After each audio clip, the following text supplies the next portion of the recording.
Hello, and welcome to Jason Cabinet Experience. I'm your host, Jason Cabinet. One thing I'm working on, I'm doing a lot. April 16th to April 18th, I'm speaking at the Military Careers Conference in Arlington, Texas. Go to the link in the show notes for a discount on the tickets. Our guest today is Josh Kotoff. Josh, thanks for being here today. Happy to be here. It's good to be back. Yes. So this is your third time on the podcast. Each time is a lot of fun. So quick recap how we connected way back in the day. It was through Snapchat. You remember that, Josh? Yeah, oh man. I just randomly reached out on Snapchat and That was fun because we saw like location stuff was near, and then I was one of the top vloggers on Snapchat for Snap Decks because I knew how to game the system and gain visibility and get all those things. And you saw some of my old content. I was just teaching stuff on Snapchat and also doing really dumb jokes, but I guess not much has changed except Snapchat doesn't really exist anymore. What happened to Snapchat? I used to be a big fan of Snapchat. Do geo filters. It's like, I guess they went more to AR VR stuff. I guess. Yeah, and then I don't know if they got bought out by a different company or it faded away. Like right now, I kind of use it as like the memories tool. Yeah. So I'll be like, oh, when was this? It's like 7 years ago. I'm like, okay, well, it's good to know I have these photos in the cloud, but. Like every 2 years, I try to go back on there, and it's just not user intuitive. It's just it's just for friends when you're like, hey, here's messaging, or hey, here's a stupid thing I found. Yeah. Take a quick photo. That's it. And then, of course, it helped that Mark Zuckerberg copied all the Snapchat stuff for Instagram. Yeah, so that's basically what killed it. I don't know. I don't know how often you go on TikTok, but TikTok is what Snapchat should have been. Oh yeah. If I had TikTok when I was like in high school doing all the videos and stuff, I would have loved all those editing and mobile tools and everything because like I make some dumb TikTok videos every now and then, and I know how to optimize them, and I get 50K views on things, and just make dumb jokes, and then I have a few friends that they're like, get up a little bit more. Yeah, and I got a few friends who like one of my friends is a voice actor and stuff, and he always needs to get like, hey, visibility, and I'm like. Find some comics online, do that, just start dubbing them, do these 10-second, 15-second little things, and he started doing that for a while and got attention, and then it just helps part of the process. There's a lot of ways to use it. Do you go to any comedy shows in Tacoma or Seattle? The comedy shows? Yeah, I go to the one in U District every now and then. That comedy club, and then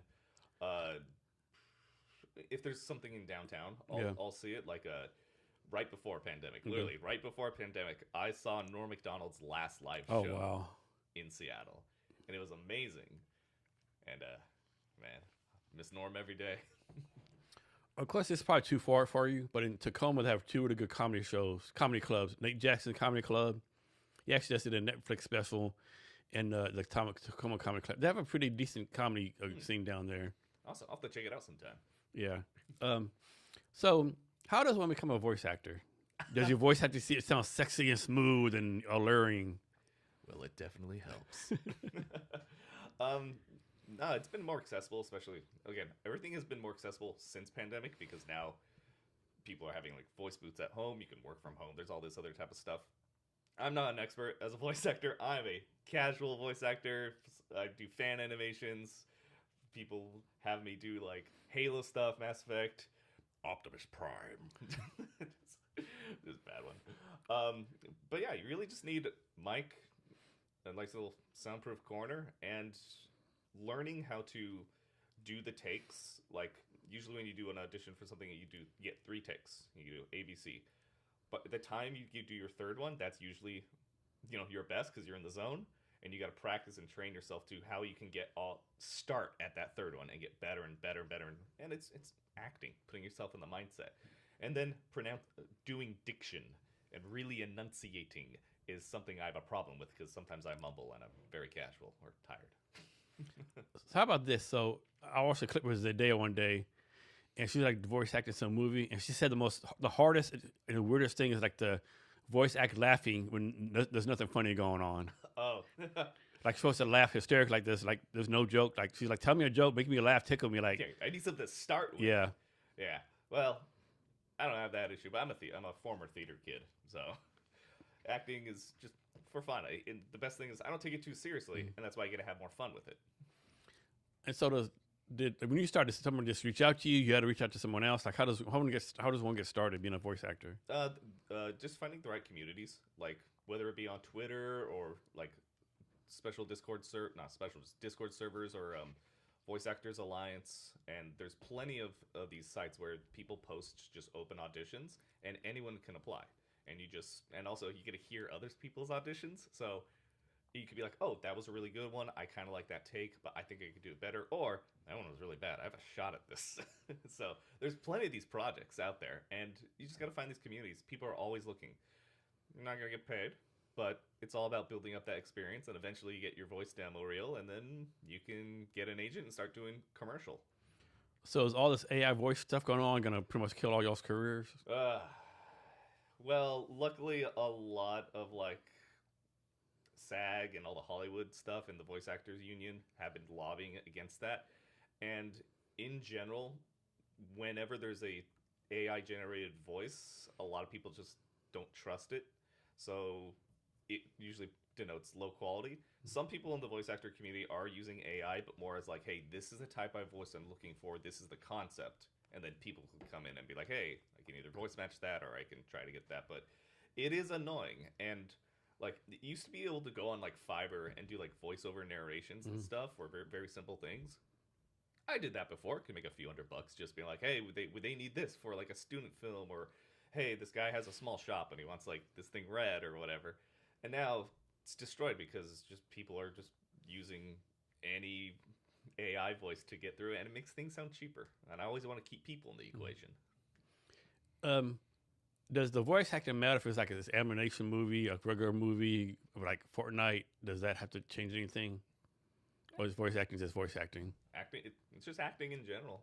So like video games and stuff, it's very fun because there could be like more royalties or contracts involved with that sometimes.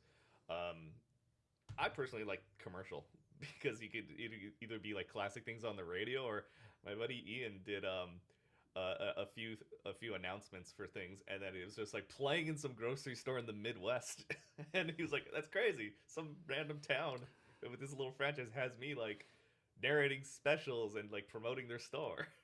How about like, I know you see someone acting like in real life, you can see on the face like the different emotions, like mad, angry, sad. Like, how do you portray that with just your voice? Well, there's still a lot of full body movements. When I'm in the booth, I am kind of flailing. You got to make sure I'm not wearing like squeaky clothes or like, you know, where they rub against each other. It is all just getting into that mindset and stuff. And like, there's a series that came out on Amazon that everyone's scrambling over called Has Been Hotel, and the writing's terrible, but the songs are good. That's the thing. It's like a musical thing. It's all animated, but what they do is they do what I love. They put videos of the person in the booth while they're singing or acting these scenes out, and you get to see and emulate and be like, oh my gosh, that's how they're doing it. Oops. That's how they're doing it in real time, and that's always my favorite thing to see. People actually in the booth doing it, because you just got to get into that mindset. Is there like an Oscar or like a equivalent to Oscars for voice acting? I don't know. I want to say no, just because there's it's like underappreciated, because always one of the most annoying tropes is a big animated movie's gonna come out and they don't hire voice actors. They go for just like, you know, Chris Pratt, who's Mario now. Because I didn't know that. Why is he Mario? I don't know.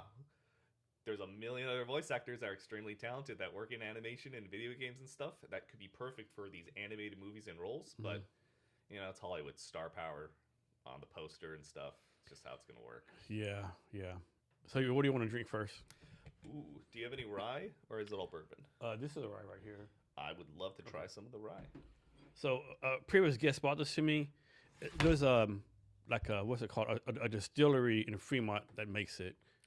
Oh yeah, I've walked by that or stumbled past it several times. Cool. Just any of these glasses? Yeah, any glass you want. Yeah. Cool.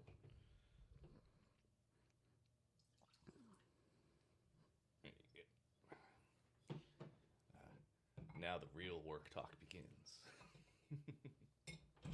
Cheers. Cheers.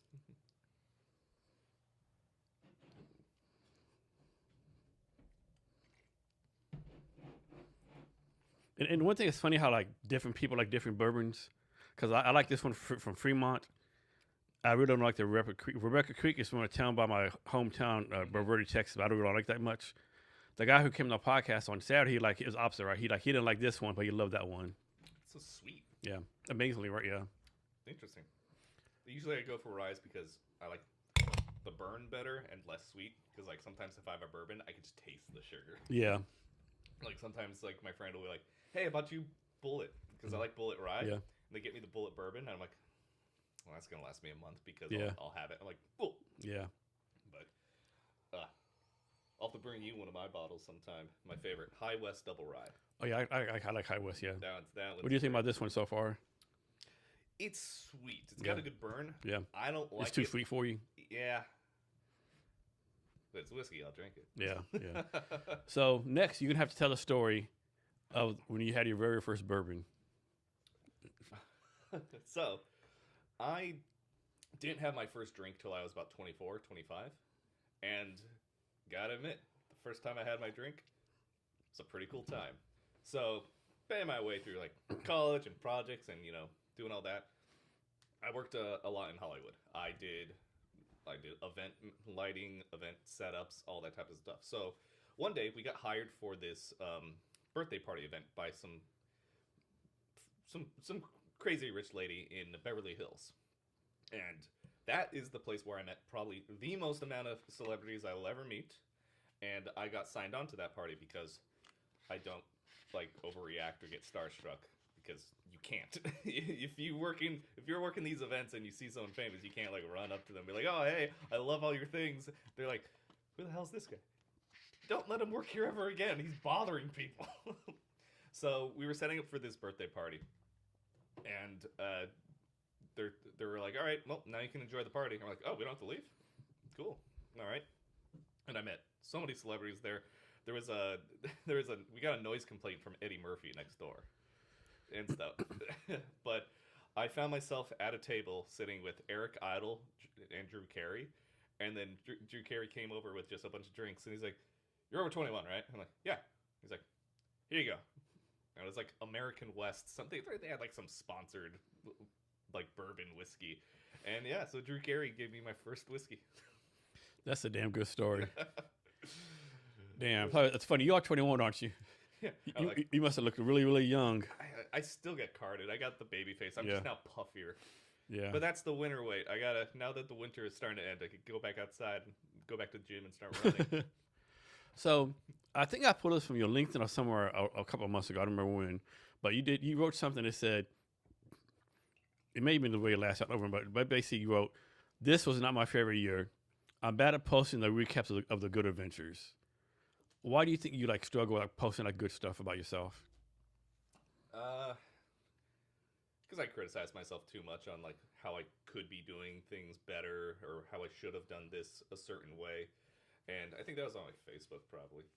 I don't know, but at the end of every month, as I do my reports, as I start doing my yearly compilations of hey, this is how much I did on YouTube, this is all the stuff I did. It's I can look back and see I can shake off the imposter syndrome for a bit.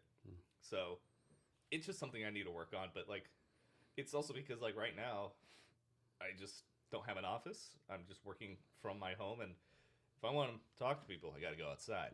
I don't got coworkers, and if I do, they're on a Zoom call screen, and they're not exactly my friends. So it's just getting more perspective and just being able to train myself and just get out of my head like that.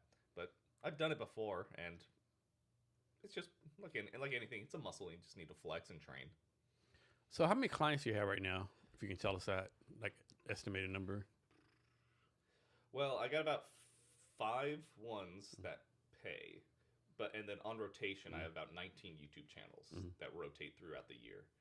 And because in general, I oversee roughly 15 million views across multiple channels on YouTube, and we're always experimenting. These are channels that are all sorts. We got gaming, sports. I put in a pitch. I might be working on a sports betting channel that's coming up because it's tricky because they're gambling content's allowed on YouTube, but there's very strict rules on how to position it and the wording, and there's a lot of legal issues, and everything that's going to be there has to be vetted by their their lawyers to make sure, like, hey, you're not making claims, but also we can't incentivize anything on YouTube. And like, so crafting a strategy for that, I put in a bid for them.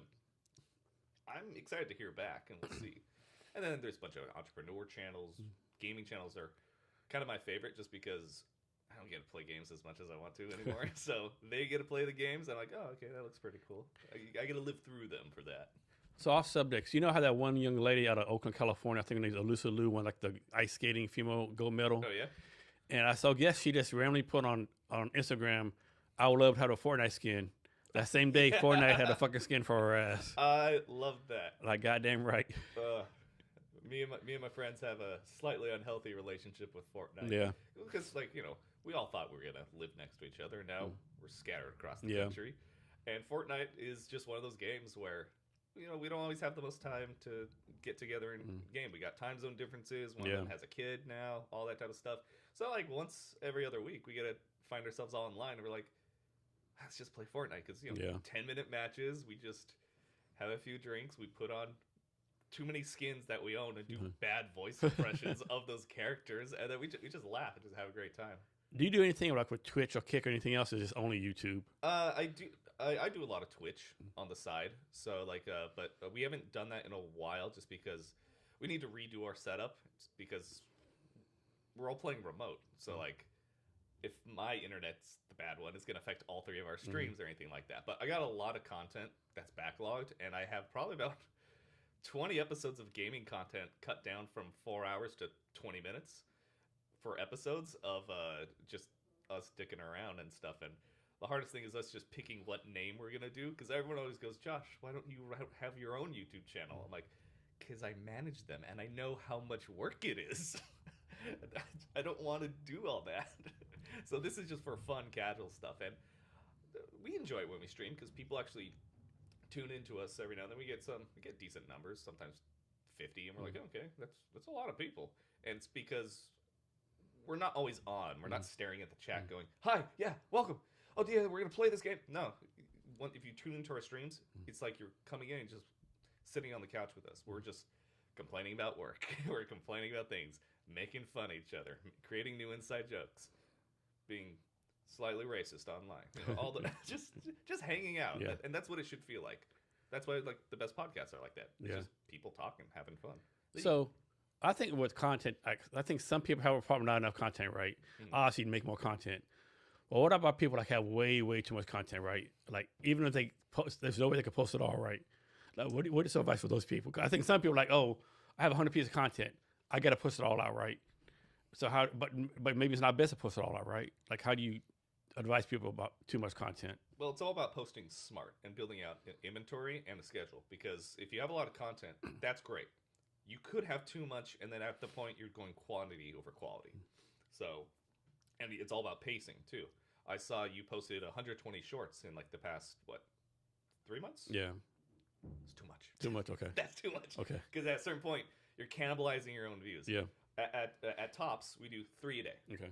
We do 3 a day, and that means last year. Well, we kicked it up last year because last year. So like, I got my biggest achievement now. Most views I've ever done so far last year, and that was on tops. I got them 182 million views, and that was fun. And not all that just came from shorts. We did our long form videos did really good too, but it was because there was a very specific thing happening. When the TikTok ban was threatened several times throughout the last year, YouTube saw that opportunity. They juiced the shorts algorithm. They did an overhaul, and they made it a lot easier to be discovered. And during that time, even still today, shorts were able to take off a lot faster. And like for yours, you were just posting too much. Okay. So like 2 a day is fine. Okay. My problem is I can't decide what not to post. Like, man, that's good. That's good. You know, that person said something cool. You know. Yeah, and like when it comes to shorts, it's tough because on regular videos you got 5 to 30 seconds to like sell your point, do your hook, all that type of stuff. In shorts, you got to. Yeah. You got to. My thumb's right there. Everyone has ADHD now scrolling on there. If someone, they call it the millennial pause. If they do a video and it goes, they lost you already. You're done. So it's always, that's why like Twitch streamers and stuff, they cut to the middle of the action, in the middle of a quote, explosion if they're playing a game, something like that. And what's really annoying with shorts on YouTube though is the thumbnail design, because you can't upload a custom thumbnail for shorts, but you can select a frame. But that also means if you want to make a custom thumbnail, you get that, but you insert it at the end of the video as one frame, and then you can select that frame as the cover. Or if you're going through your videos and like you want it to land on a text that's like engaging or something like that, you can select that frame as the cover. The problem is with shorts, you can only do that on mobile. You can't do it on the back end. You have to go through your phone, click the button, then click select frame. But for some reason, it's not available for all shorts. Just whatever YouTube goes, yeah, we process this one, it's fine. You can change it if you want. It's maddening. And also, that's like an annoying like 2-3 minute process. And then if you have like 10 of them coming out a day, oh, I want to kill myself. And how many people know that? Like, like of course you know because that's your job, but most random people are not going to know that. Most people I tell, they don't even know. Half the YouTubers I work with, I'm like, yeah, you can do this. Like, why? Wait, how? You can? And also, that's stupid. I'm like, I know. YouTube doesn't make things simple. Because in the end, YouTube is 8 separate companies under one thing, and they're all different departments that don't talk to each other. And that's why it breaks all the time. So any product they release is usually half-baked, and we'll be lucky if it gets polished. So what are the industries that you do YouTube channels for? I know you said gaming and some other stuff. I'll do anything. But what are you doing right now? Sports, gaming, education. And so what's the industry you're not doing right now, but you want to do? I think I want to get back into the science channels because those were really fun. I worked with Vsauce too for about 2 years, and then they started a science magazine called Popular Science came back, and then they were running those shows, and I was helping with that marketing strategy and those SEO stuff, and it was really fun. The problem, and it was a challenge because what you have to do for that is you can't just pump out that content. These are well-researched videos that you can't just be like, hey, today we're talking about this, and you just pull it out of your ass. These have to have sites, sources, and cited information and everything like that. So we had a lot of fun crafting the hooks and the appeal, and then also just being like, well, if we kind of make it fun, like Bill Nye, and do something like that. So that was fun. I would like to get back into science channels. I don't really want to get back into finance just because I had a fun time at NerdWallet, and we had some great ideas. And because I'm also an idea man, I don't just optimize. I do forecasting for keywords. I look at your competitors, related channels like that, and then I go, hey, also in my experience, this is what can get you out of your bubble. So for NerdWallet, for instance, one of the issues was we're trying to get people to be educated about credit card information, banking information, just financial literacy in general. And they were stuck in their own bubble because the people looking for that is usually just a very specific group of people already financially literate trying to get more tips and tricks. So what we did was we started to expand it into a different type of category for each video. So I posed the question to some people. I'm like, hey, what was your first introduction to like loans? Like, how'd you learn that as a kid? And then I was like, video games, The Sims, Roller Coaster Tycoon, anything like that. So we made a video that was how Roller Coaster Tycoon taught me to make money. And we went through the process of building the park, explaining loans, interests, all that type of stuff, and then creating a budget, because like half that thing is like, hey, we help people create budget, download our app, and we did all that. And then that tapped into the gaming audience and stuff. So we're trying to go for different pools of audience. My favorite other one was like we started doing pop culture stuff, and I got a national brand to make a video about some of my favorite animes. They're like, these animes teach you money, and I was like, it was amazing. I was laughing so hard. I had to like look over that script. They're like, Josh, we have no idea what we're talking about on these. Are we getting these names right? Let me look at this show. I'm like, yeah, I'll source all the footage for you. I know where to go and where to find that. And then there's other ones that I don't know if they continue to work with it, but like we had other pop culture ones of like how to gain people's attention. Be like, hey, now that Spider-Man 4 is going to come out and he's back to living in New York alone and poor, how much does it actually cost to live in New York? And we do a budget breakdown and treat that like a monthly budget as a case study. Be like, hey, if you're moving out and living on your own, these are tips and tricks. This is how you be financially responsible. Or then we got fun ones like explaining what interest rates and bonds are. If Captain America woke up today and he had all his war bonds, what would they be worth now? A lot. Yeah. So like From World War II, whatever it was. Yeah. yeah, so we have all these fun ideas, and no matter what type of channel you are, you can always branch out and reframe some of your content with a different packaging to reach new audiences. So how do you get paid, right? Like, don't tell the details, but like, is it like a product based? And then like, suppose you get paid a certain amount of money, and suppose you take, Shotglass YouTube channel from 0 views to 100 million views in one day.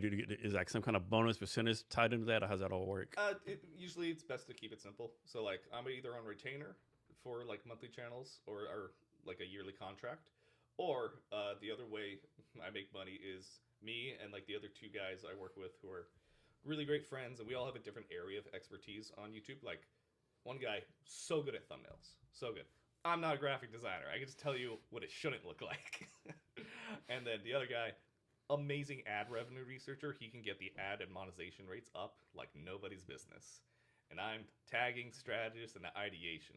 So if I can't get a channel that's like, hey, I need you on retainer for this as we build this content strategy, and I'm like a content director, then the other part is I just do audits. I go, hey, a company will approach me and be like, hey, we need an audit and we want a strategy thing. So I can either give charge and I do an audit of their complete channel. I'm like, hey, these are tags that are missing. This is what's under the hood. This is what you're doing wrong. Or the more expensive, more profitable option is content packaging. We go through and we create like a whole pitch deck, a slide, and a whole like 60-page like document that's like, these are content ideas that can work for you. This is how we would phrase it. This is how we do it. Here's examples of thumbnails. Here's templates we made for you, and then we deliver that. So I can't remember where I heard this at, but someone was talking about Mr. Beast, and they're like, "Hey, Mr. Beast spends like $150,000 per thumbnail, right?" I think most people are like, "Man, first of all, I'm not Mr. Beast. I can't spend this amount of money." But how those are like, okay, like not compete with Mr. Beast, but like, man, like it's just me by myself. I don't have the time for thumbnails, but thumbnails are so important. You got to do it, right? Like, how do you like work through all that? So that's where all the A/B testing comes in, because right now YouTube does two things. You can A/B test titles and thumbnails. Don't test titles. Just don't do it. Everyone's already used to like going on Netflix and seeing like the cover of their show change because there's like 4 different covers. Like that's normal. But if the cover and the title changes, first of all, you go, did I even see that video again? Or you get mad that the algorithm is tricking. People don't want to be aware of the algorithm. They just want it to work. So in your thumbnails, that should be where all the testing is. Perfect world. You have 3 thumbnail options. They should all be completely different. If that's not possible, you get your main one, you make it look nice, put a lot of effort into it, and then you work on placement. You do colors, places the title and text, and expressions. That's it. That way you can keep the same thumbnail, but still have enough variation to figure out what the data is. So we'll have like, if it was me posing there, we'll have text on one side. We might change the text to a different quote. We might make the text green. We might put an afterglow around me. Something simple. But you have a short, right? You have a thumbnail, and post a short that's like 3 views, right? Can you change the thumbnail and republish it and maybe get more views? For just a video or a short? Yeah, video. Yeah. Either one. Yeah, you can. Just don't do it immediately. YouTube understands that like sometimes mistakes happen and stuff, but they also don't like duplicate content going up too fast. There's a channel I consulted with for a kids channel, and they have some older videos, and they want to take it down and republish because they realized they were tagging everything improperly. So it wasn't being shown to kids. It was just being like shown to parents instead. And the money is getting to the kids part of the channel because kids will watch it endlessly on loop, and it's a lot of watch time. That's where all the money comes from.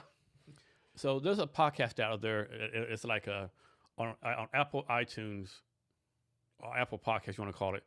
There's like 4 million podcasts on there, but half of those didn't make it to episode 10, right? So out of the 4 million podcasts, only like maybe 1 million actually active right now, right? It's kind of the same thing with YouTube. Everyone started a YouTube channel back today, and they kind of quit, and then like that. Yeah, yeah. There's a lot of competition out there, but the good thing is, like, you know how they say there's like 2 billion hours of YouTube uploaded a day, something like that. There's a lot of competition, but that means a lot of that competition falls off.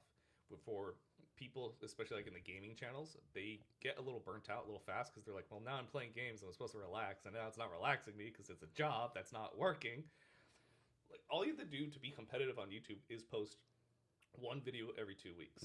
That's competitive. You're already in the top like 10% of people, because how many people start on this and have their friends, they get together, and after 3 months they stop.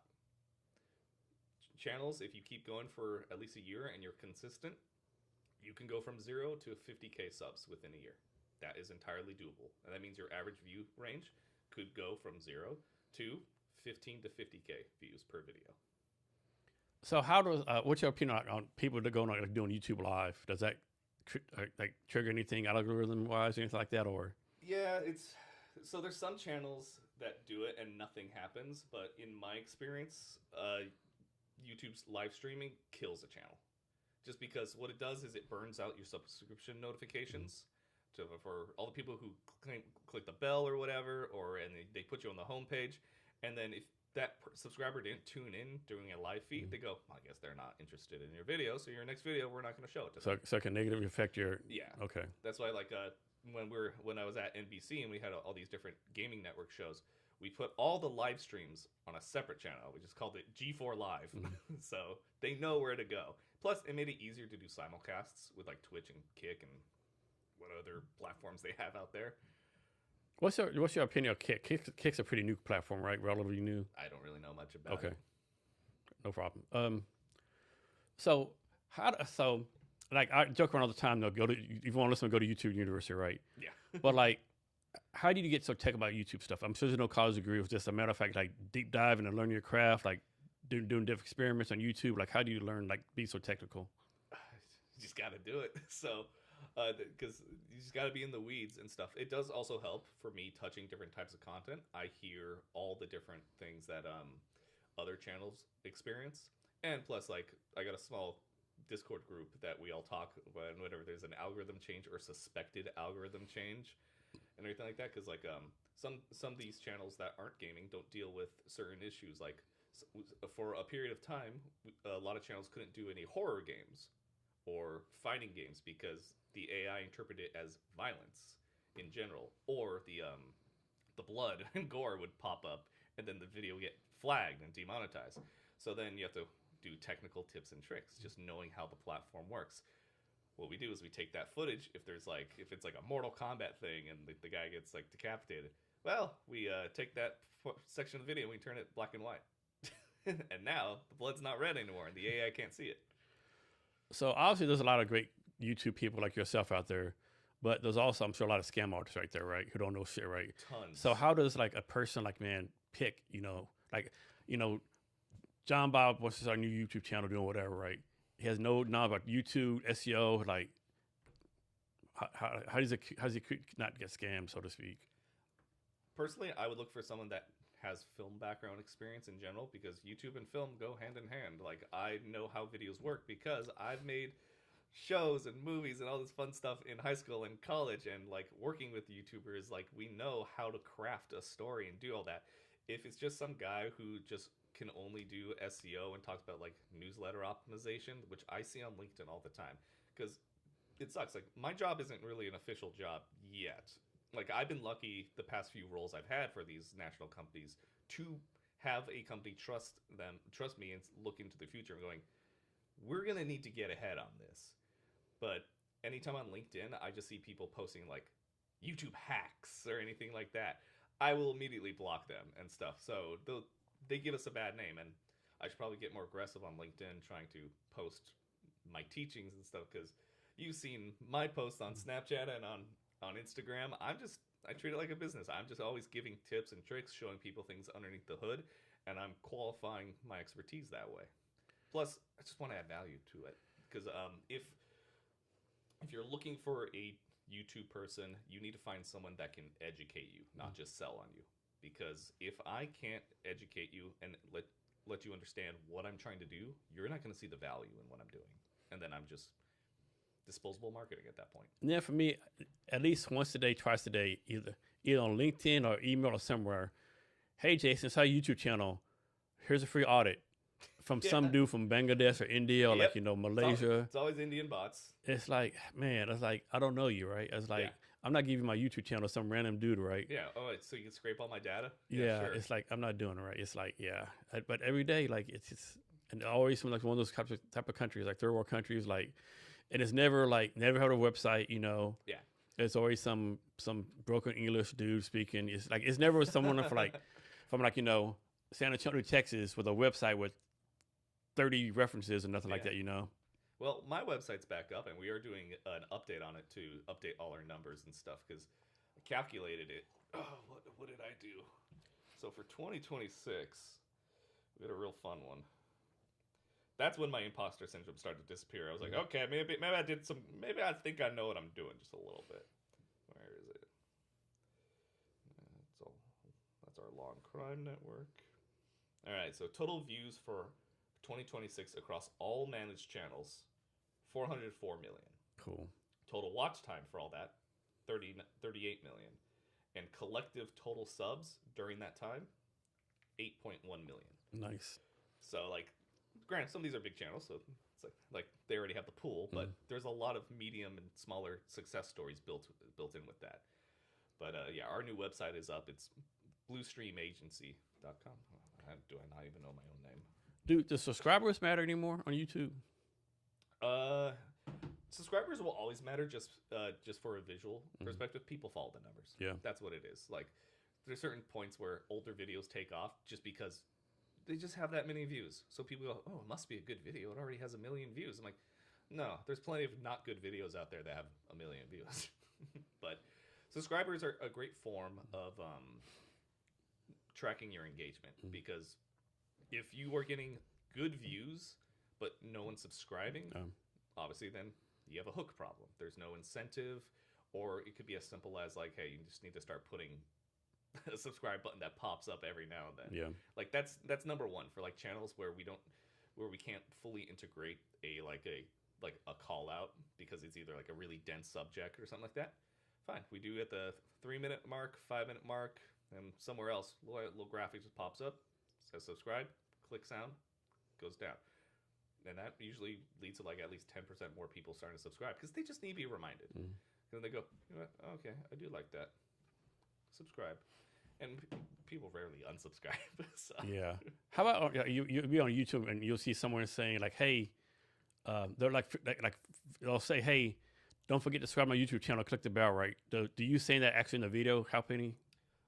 Okay, so if you ever utter the words like, comment, subscribe, or click that notification or subscribe for more, you're doing it wrong because we've grown up now hearing that. If you start saying like, comment, subscribe, I turn my brain off. I do too. Yeah, I do too. Brain's over. Instead, you work it into a transition sentence and stuff. So we'd be like for like the credit card stuff, we'd be like, and this is the APR rate for this month's credit card pick. And if you want to know the best picks, make sure you subscribe for weekly updates. Just work it in more natural then. Yes, More natural. Work it in naturally. People don't want to realize they're being sold to. So. Yeah.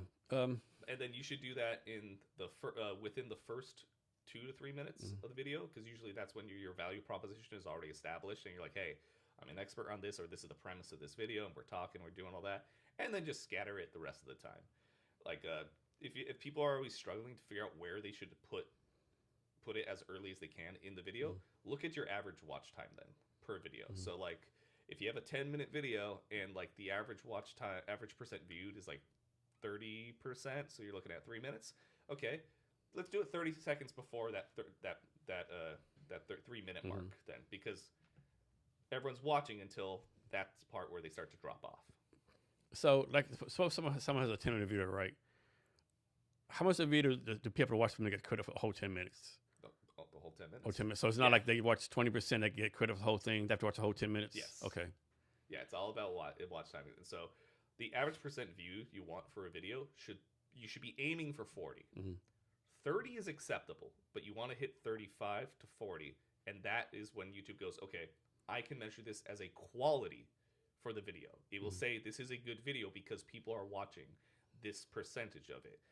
Because if someone tunes into a video and it only has like 1% watch time, YouTube goes, it's not worth sharing. I'm not going to do that. talk about this, right? So you hear people complain all the time, oh, my algorithm is giving me bullshit, right? It's giving me bullshit because that's what you're fucking watching, right? Yeah. if you're watching, you know, like I've been watching a lot of bourbon YouTube videos lately. All my shit's bourbon, right? Yeah. If you watch females dancing, right? I always laugh like, oh, why is this on my YouTube, on my For You page?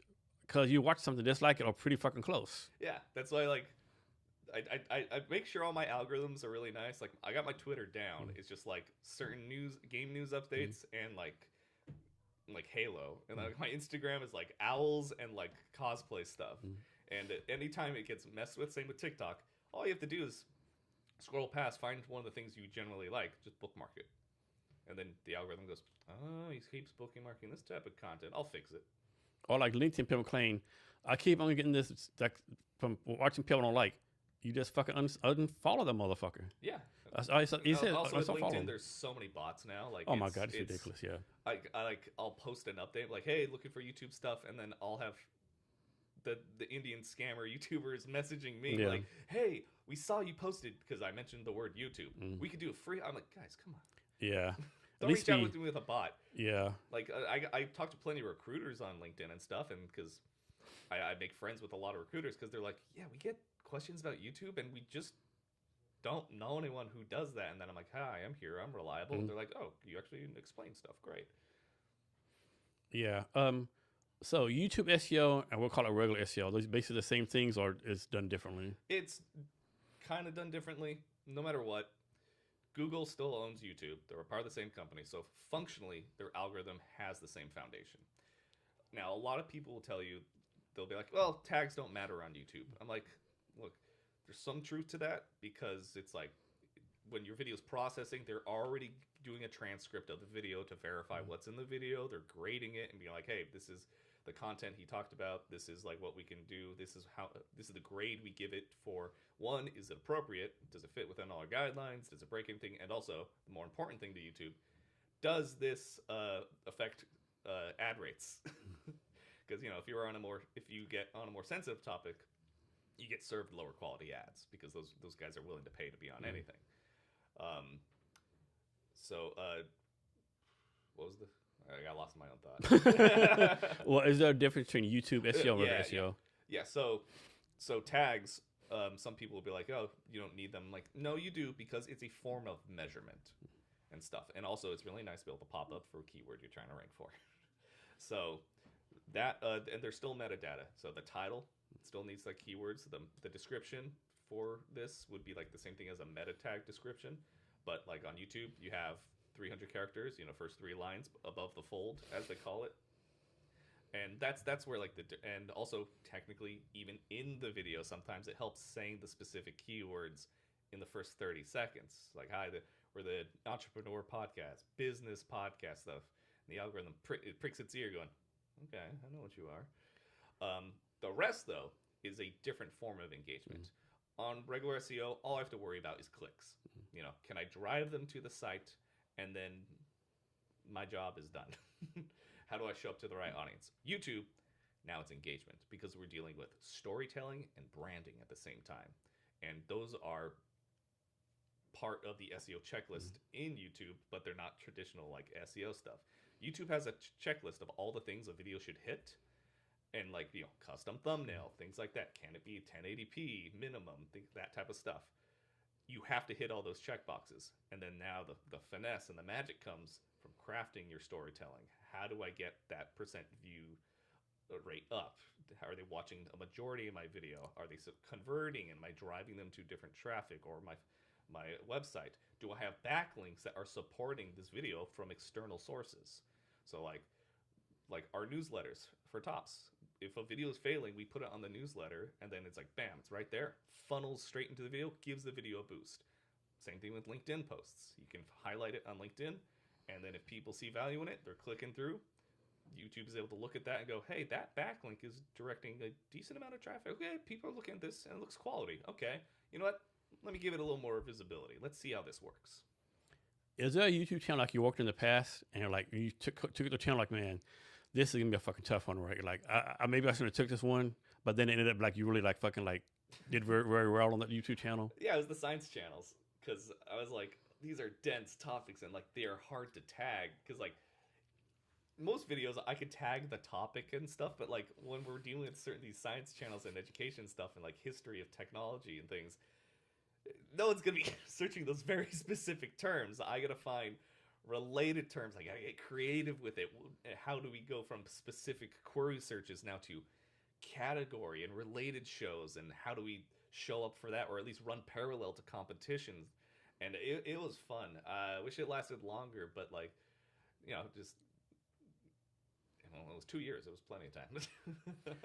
So I said like a lot of people do what you do, either like they're really niche, like they do like gaming channels, or like niche, or they go like corporate, right? Mm-hmm. But you've done both, right? Can you talk about operating in both worlds and what you learned from both worlds, like go to the other one?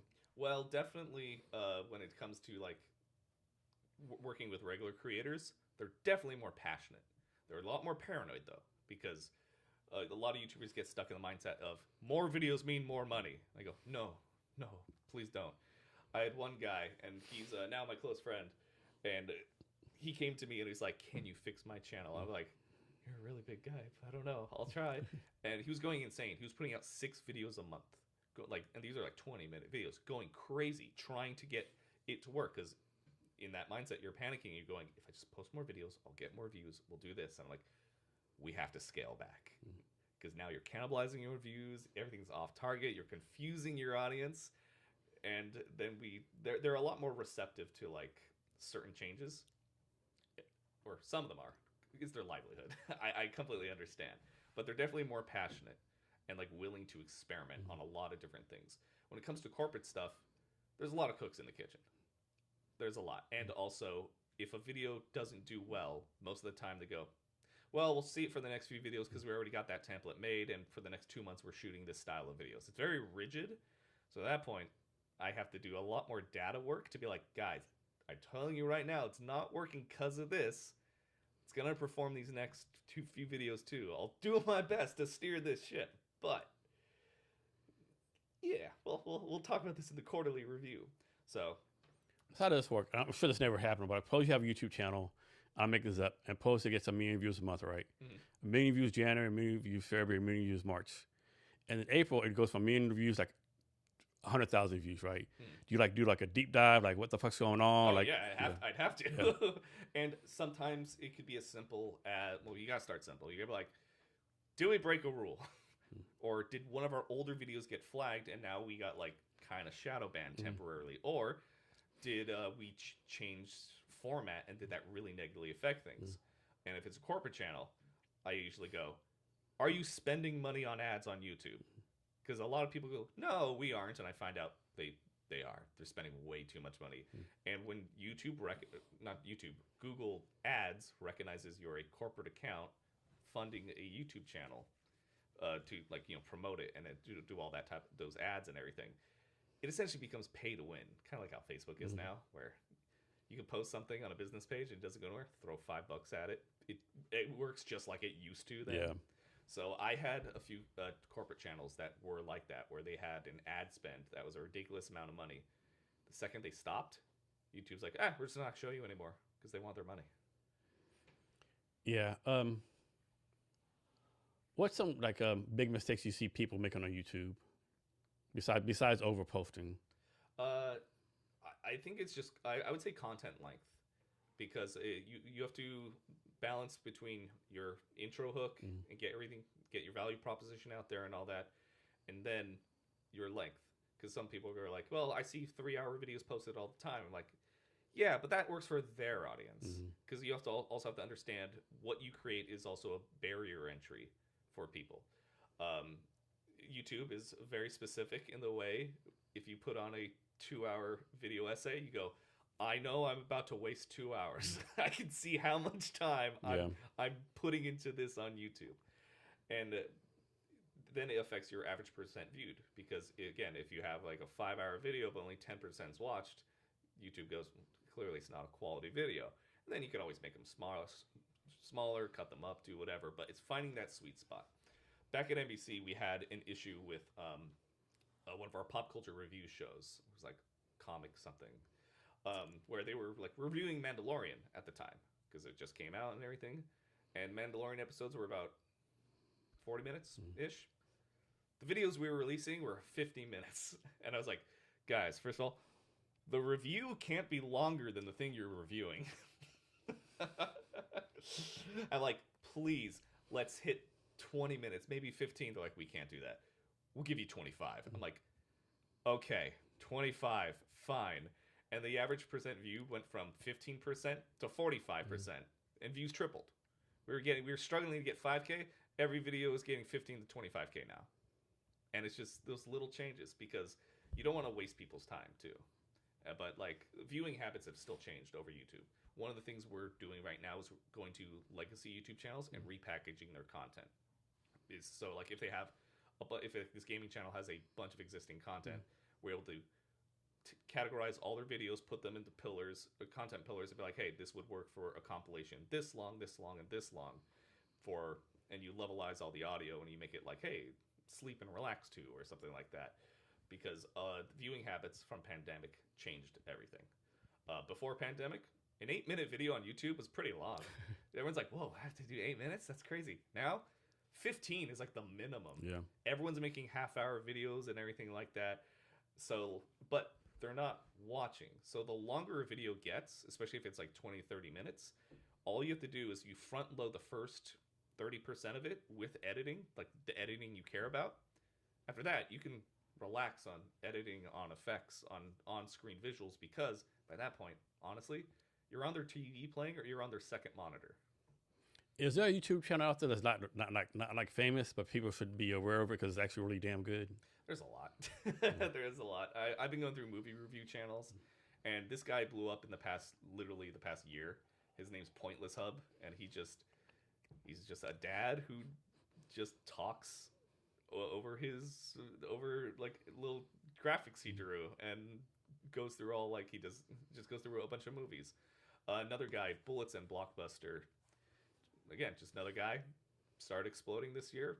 Not crazy huge, but has a lot of fun stuff. And yeah, it's like when you ask people their favorite channels or what they should know, I'm like, there's so many, I don't know. Sometimes I just get obsessed with them.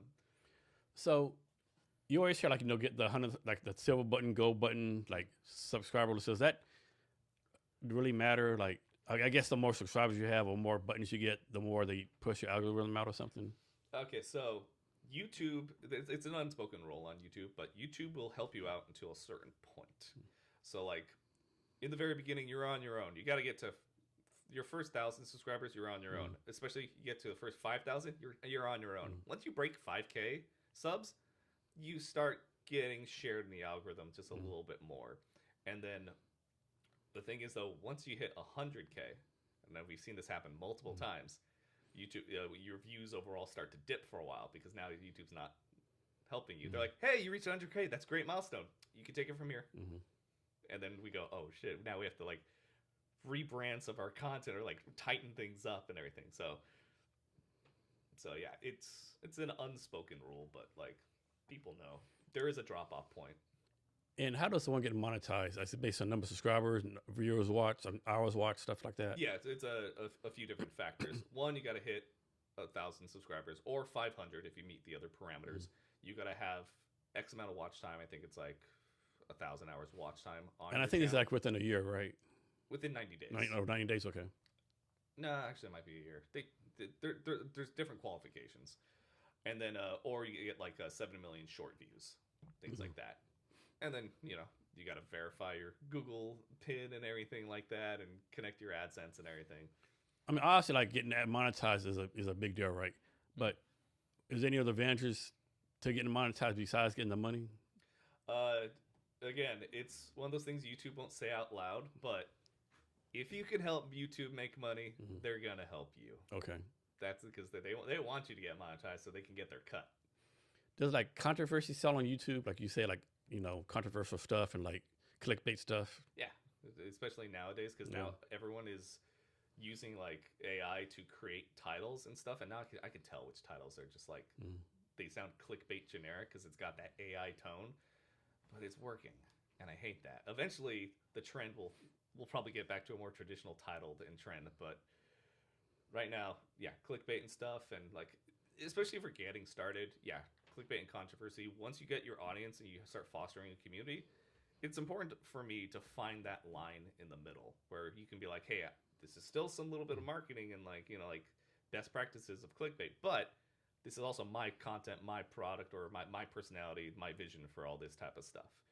And then thumbnails have changed so much because everyone used to do the Mr. Beast face that he does. Now he doesn't even use it anymore because after 10 years, Stuff changes, right? it became normal. Everyone's like, oh yeah, we're just doing the screaming face. Cool. So now if anyone does a screaming face on YouTube, they're like, yeah, we're not going to click that. yeah.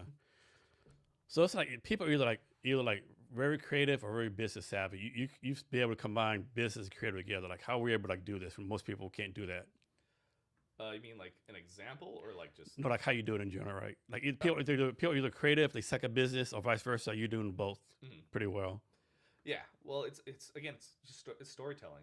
Whether I'm talking to a YouTuber who wants to make a cool video idea or something ridiculous, or if I'm talking to board members and they need me to justify my ideas with numbers and look for the points they're looking for, it's all about the storytelling and educating.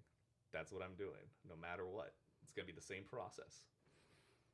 So obviously YouTube pulls all the numbers from within I guess some kind of internal YouTube database. But like, does this get like updated like daily, like weekly, monthly? Like, how's the actual database work? So SEO has seasons on Google. So like there's like the major update that usually happens every May. And then towards the end of the year is when they roll out some like test changes, because in January they want to see like how those changes happen, what affected. And then the first quarter for like regular SEO is a little weird because like, you know, new year, here's some rules. We're not going to tell you what the rules are, but things are changing. And then they collect their data. And then in like May they update it. They're like, all right, these are the notes. This is what we're moving to focusing on this year, because they can't tell you in the beginning. Otherwise everyone's going to take advantage of it. YouTube does large announcements. Usually it's tied to a feature or breaking news type of stuff. Like again, when pandemic came out, they retooled all their audio processing. So if people were mentioning medical terms, COVID, anything like that, then they're like, okay, we're going to flag this. We're going to suppress this because misinformation or whatever. So YouTube does do like several content algorithm updates per year, but it's more of like behavior. The average user is not going to really notice it, but it usually lines up with some sort of product or feature release. Like the newest beta for their latest tool is called Quizzes. I think only only a limited number of channels are getting it. Several of my channels have it, and we're playing around with it. So it's kind of like bringing back annotations. While someone's watching a video, at a certain point, you can pose a question, and it gives them an option, like a poll, and then that's supposed to create even more engagement. So now they have to create a whole new metric system in the back end to be like, oh yeah, this is where they clicked from, and they all did all this. It's really cool, and I like that update, but we're gonna see if it's even gonna work, because no one's gonna rush to their phone or their TV to be like, I gotta answer the quiz right now. I'm like, no, I'm watching this. I already know what that is. Or maybe they'll answer it mentally in their head, something like that. Or it's like, you know, iCards. YouTube still requires you to put iCards. You know, the cards, not the end screen, because it's part of the checklist. No one clicks those. Yeah, I've never clicked on one. We've had channels that have like 10 million views a month. We don't even hit 1% click-through rate on a tiny iCard. Yeah. End screens, sure, that's fine. But also, I also sometimes have my issue with end screens, because once that pops up, you go, video's over. Yeah, yeah. So sometimes you can get a boost on your videos by just not putting them, or just putting a subscribe button, or putting them but leaving it the last 5 seconds. Because maybe I'm doing it wrong, but I'll be on my TV or watching YouTube, and I'll see the end cards come up, and I'll actually try to go to it, but I can't because the remote control doesn't work or something. It's just not optimized for TVs half the time. Yeah. But like, it's good to know. But like, you play around. You can play around with it. Like, there's this guy, Moist Critical, other Penguin Zero, as he goes through on his YouTube name. He just does commentary stuff and like just talks to his camera, and then he ends every video by going, "That's it. See ya." Like, you don't know when it's coming. There's no end card. There's no anything. Just like that. Yeah, and then that means that's an extra 30 seconds that he made you, or he cut out. Yeah. So you get that extra percentage watch time, and also means, hey, you finished the video, because like it's hard to get someone to 100% finish a video. Yeah. When I watch him, I go, oh shit, I finished the video by accident because he didn't tell me when it was ending. So I was like making YouTube, like a YouTube channel, YouTube videos. Like there's so many factors. There's like the SEO, the thumbnail, the lighting, the audio, the description. You know, on and on and on. If what's the one thing that people need to get almost perfect? Audio. Audio. You can watch a video that has bad video quality, but good audio. You cannot watch a video that has good video quality and bad audio. Okay. It's gonna be garbage. All right. So you could film it off your phone, and you could have a Nokia and just get 240p video, but the audio is perfectly crisp. People will watch it. That's a good point. Talk about like you know, when I first started, I had a laptop, a little small microphone, a real camera. Of course, I advanced some, but like I think too many people like try to do a set off their mind off the bat. Right? I've never done YouTube channel before. Let me go buy $20,000 of equipment and start right. Yeah. Can you talk about like no, don't do that. Like start fucking basic as hell. Yeah, start basic because you're being beat out by 12-year-olds who are Twitch streaming off of one single webcam. You know, like that was like the mistake at some like the larger corporate stuff. They think we have to build a set. We need all this type of stuff. We need turn the lights on. We need camera crews at every position. I'm like, guys, there's just like some 20-year-old at his desk making better videos than you guys, and he's just talking to his camera. That's it. Microphone, HD camera. That's all you need. It could be a webcam. It could be an HD webcam. Could be a cheap DSLR. That's all you need. So just start off slow. You don't need anything fancy. So having said that, when should someone advance, right? Like suppose someone starts out to have a camera, laptop, basic stuff, and we'll say within 3 months they have like, I don't know, 10,000 followers, 5,000 followers. Like when should someone say, okay, based on these, whatever the numbers are, I might be good at this. It's time to like invest in more equipment. For me, it would be less about the numbers and it'd be more about the content. Because most channels, when they start, your content, if you stick it for a year, your content doesn't look the same after a year in general.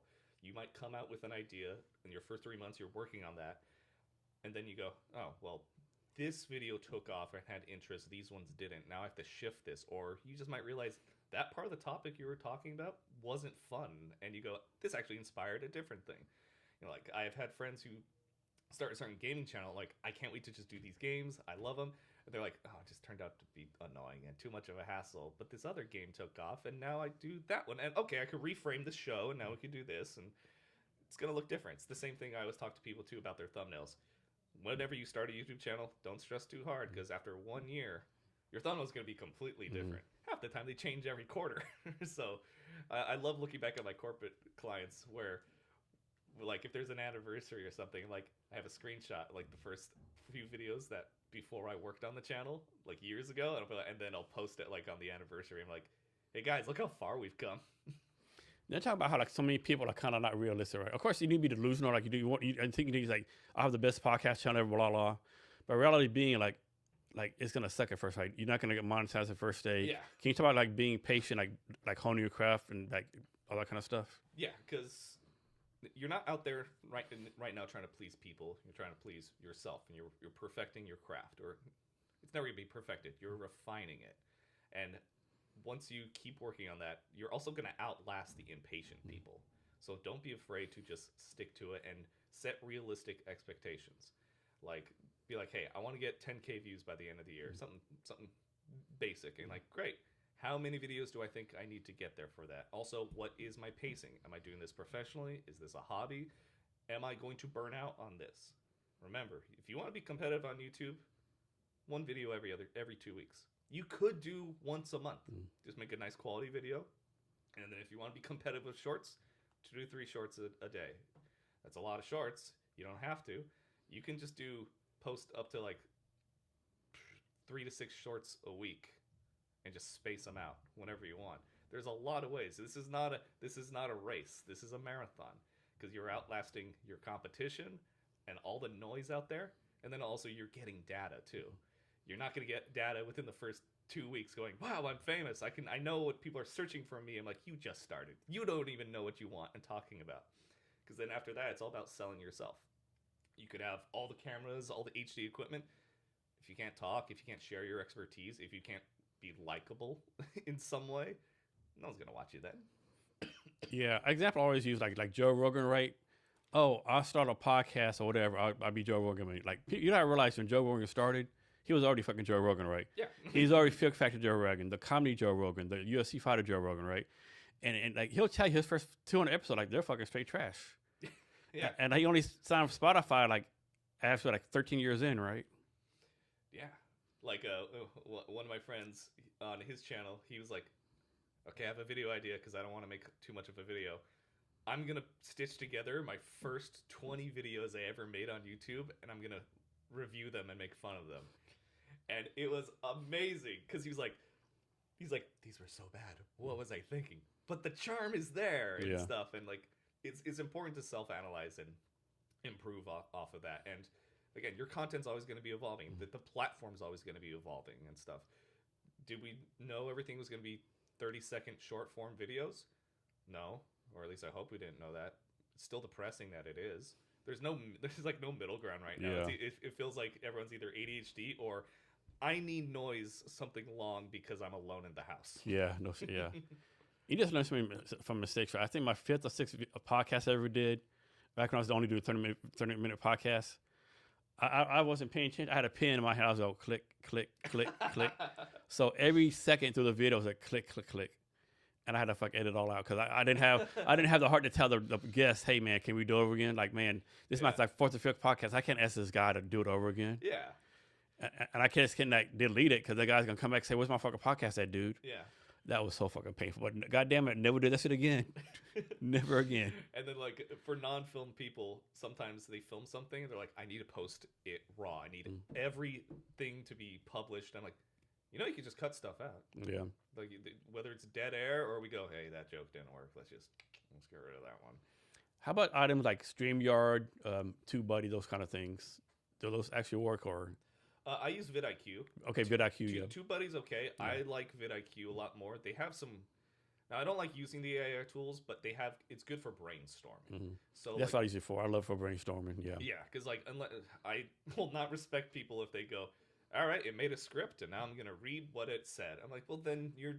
It'd be like so and so mass M dash so and so blank space M dash. It's always funny like at work stuff where. I'll ask for notes on something or a script. I'm like, hey, can I get this summary? And they just copy paste it. And there's all these emojis on there. I'm like, you did not write that. ChatGPT puts a billion emojis and makes it quirky. Now I know you just put in a prompt and you didn't do your job. Oh, man. It's fucking crazy. So what do you see as a future of YouTube? Any big time predictions for YouTube next couple of years? Well, I know they're going to double down on short form content even more. They're adding a bunch more editor features and AI video effect features. What that looks like, I don't know yet, but they are using the next major optimization is going to be AI editing tools in the back end, because the back end for YouTube editing sucks because you're meant to upload a finished video.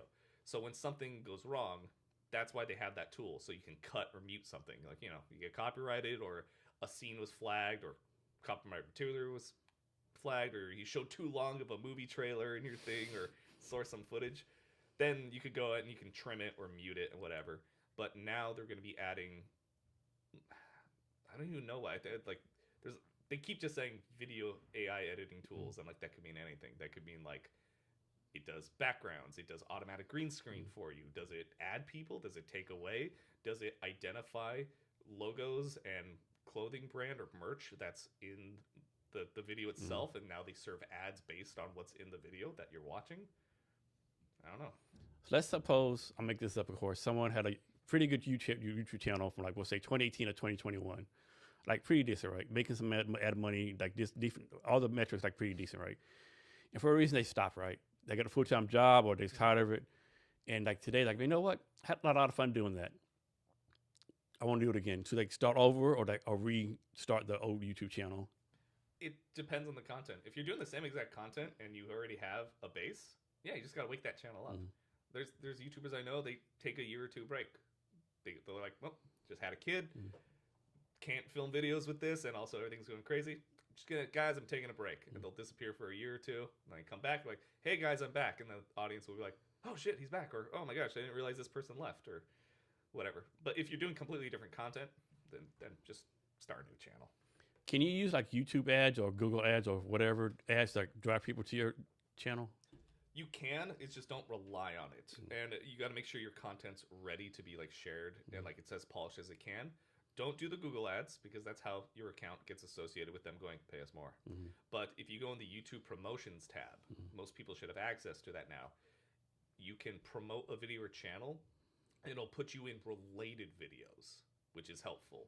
Whereas the Google ads are very targeted, you got to write everything and stuff, and sometimes they'll run your video as an ad. And I'm like, well, that doesn't count. They're just going to click skip.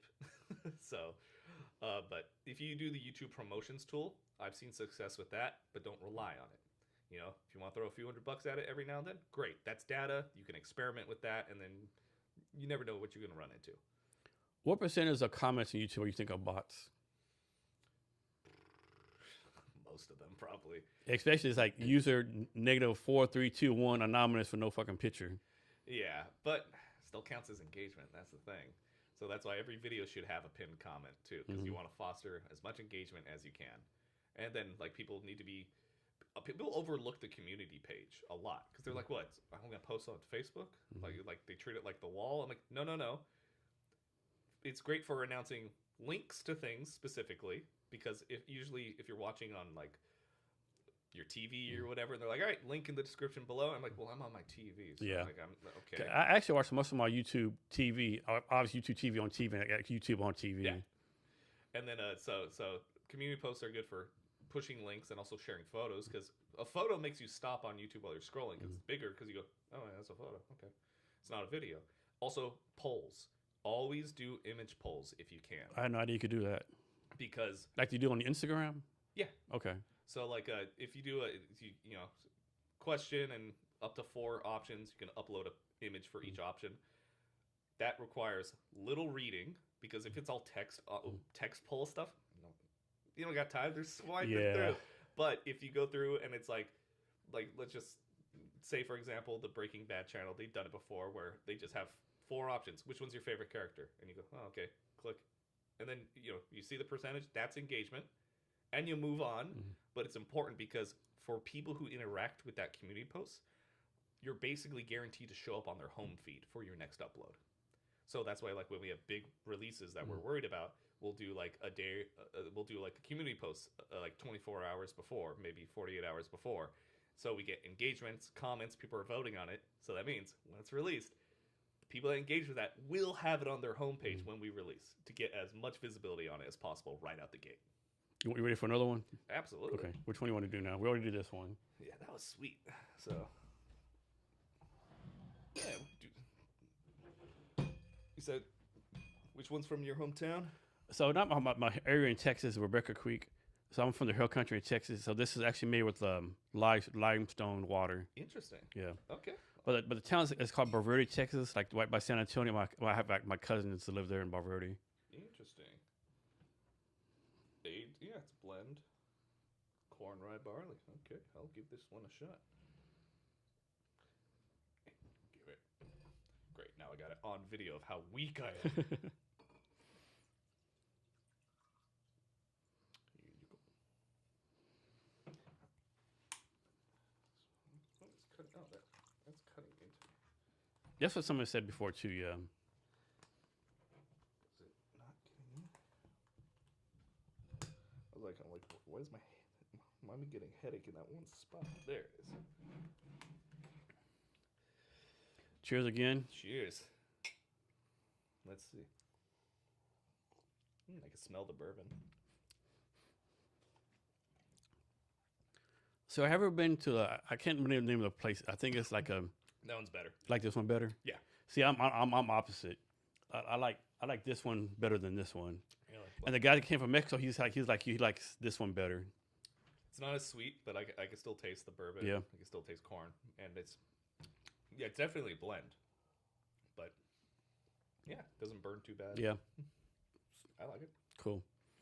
So there's so you know where Pike Place Market is, right? Where they throw the fish. There's that pig right there.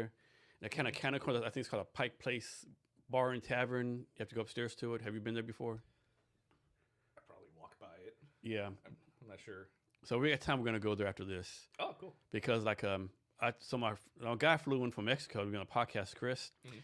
and so I took him to Central Saloon, took him to Sean Kemp's because he wanted to buy Oh, some yeah. dope. Took him to the whiskey bars that we used to go to, Oh yeah. and I said, "Hey, we got to go to the pick, take a picture, right?" Mm-hmm. And I remember a friend of ours, John Neff, that we both know. Me and John Neff used to go all the time, right? Mhm. And I remember the old fashioned, like really delicious, and they taste the same, right? It's so Awesome. delicious. Right? So we're gonna go. If we have time, we go Yeah, there after this. I got time. That sounds fun, and as long as we eventually go to Cannon one of these days. Yeah. And like I used to go to White Horse Tavern, Mhm. you know, right up there in the alleyway, Yeah. like post alleyway, when the old owner was there. Yeah. Because unfortunately, like most things post pandemic, things changed. The old owner, bless his heart, rent controlled area. His have you gone there before? Or No. but you just know I know. where it is. Yeah. So everything on the menu was $10, and the menu was simple. We got beer, Mhm. we got one whiskey, we got wine. That's it. 3 items. That's a damn good deal for $10. Yeah. So $10 for whatever, and then like it's just Irish whiskey. Like, what brand is it? He's like, it's Irish whiskey. Yeah. You don't need to know. And then so like that was like our fun. That was a spot me and my friends would like stop by because also since it's in Pikes, Mm. at the end of the day the bakeries or like Kurochka or not Kurochka, the pastry place. Yeah, I know you're talking about. Yeah. Yeah, or the sandwiches. They'd Yeah. just be like, hey, we have leftover sandwiches. Here you go. And then they all chill at the bar, and it's a tiny bar. Mhm. It's great. Now someone else runs it, and everything starts at like $20, and I was like, oh man, this used to be like the best hole in the wall spot. How long have you lived in Seattle now? Coming up on 6 years, maybe 7. So you consider yourself a Seattleite now? Oh yeah. Yeah. Spiritually, Yeah. I always was. You always was. You lived back down in LA. Yeah. It's man, I've acclimated. So anytime I'm back in LA, I'm like, oh, it's so hot. They're like, it's 60 degrees. I'm like, yeah, but it's hot. It just feels different. What's been some things you like about Seattle? Well, coming from California, we only have 2 forms of weather: sunny or overcast. You know, it's just different types of depression. You can still be depressed in the sun. So and everything's just stagnant that way. And yes, we get rain, but also no one knows how to drive in the rain in LA. But they also say, I also think no one knows how to drive in the rain anywhere, even here. And people go, no, it's because there's so many transplants here. I'm like, no, it's just people suck at driving in the rain. So I like the seasons because it's a progression of time and stuff, and whether you like it or not, time's moving forward, and I like that. And like even though some people up here are like, well, it's so depressing in like December when it gets really dark early. I'm like, yeah, but that's still new to me. So like when it's like pitch black at 3 p.m. in the middle of December, I'm like, this is cool. All right, just gotta make sure I go outside and take my vitamin D, and I'll be fine. Talk about some like go-to places you learned to go to over the years. Like, okay. Oh man, I explore everything. You know about this, but like this is my map. Oh, wow. All the places you've been to? Yeah, Nice. I walk, I explore, I'll drive, and I'll find a nice little hole in the wall place. But I still got my consistent favorites whenever people come over to visit. They're like, all right, we got to go to this place. That's a good question. When someone comes visit you, never been to Seattle, what's when you play tourist guide at people, where do you take them? I take them everywhere. So I go, hey, we're not going to the city. I'm like, okay, because the best thing in Seattle is all around the city. So, but some of my go-tos will be, because they always go, hey, can we get Mexican food? I'm like, well, that is kind of hard to find up here, like especially when they're coming from California. But Cafe Agua Verde is pretty good in U District. They make their own corn tortillas and everything. They use the Oaxacana cheese, and they make really good beans and stuff. Like my Mexican friend goes there every now and then. He goes, beans are good. Okay, cool. My personal thing, Triangle Spirits in Fremont, best fried chicken ever. Every time my dad comes up, he's like, we're going. my friend Ian, he's from Nashville, and he's like, Josh, I know fried chicken. I don't trust you. You're not really a foodie. And I took him there, and he's like, I'll try it. Fine. Got it? I'm like, what do you think? Top 5. I'm like, whoa! And then even people are like, I don't really like fried chicken. Take him there, and they're like, okay. Like, this is what fried chicken's supposed to taste like. Oh, it's so good. I have to check that place out. Yes. Got to get the dark meat. Okay. Because I made the mistake. I'm like, get the fried chicken. They're like, cool. I'll have the chicken sandwich. I'm like, that's not, no. You get the pieces. Yeah. And so that's definitely one. And then for like night out, I just take people to Fremont because like we start there, get your stomach there.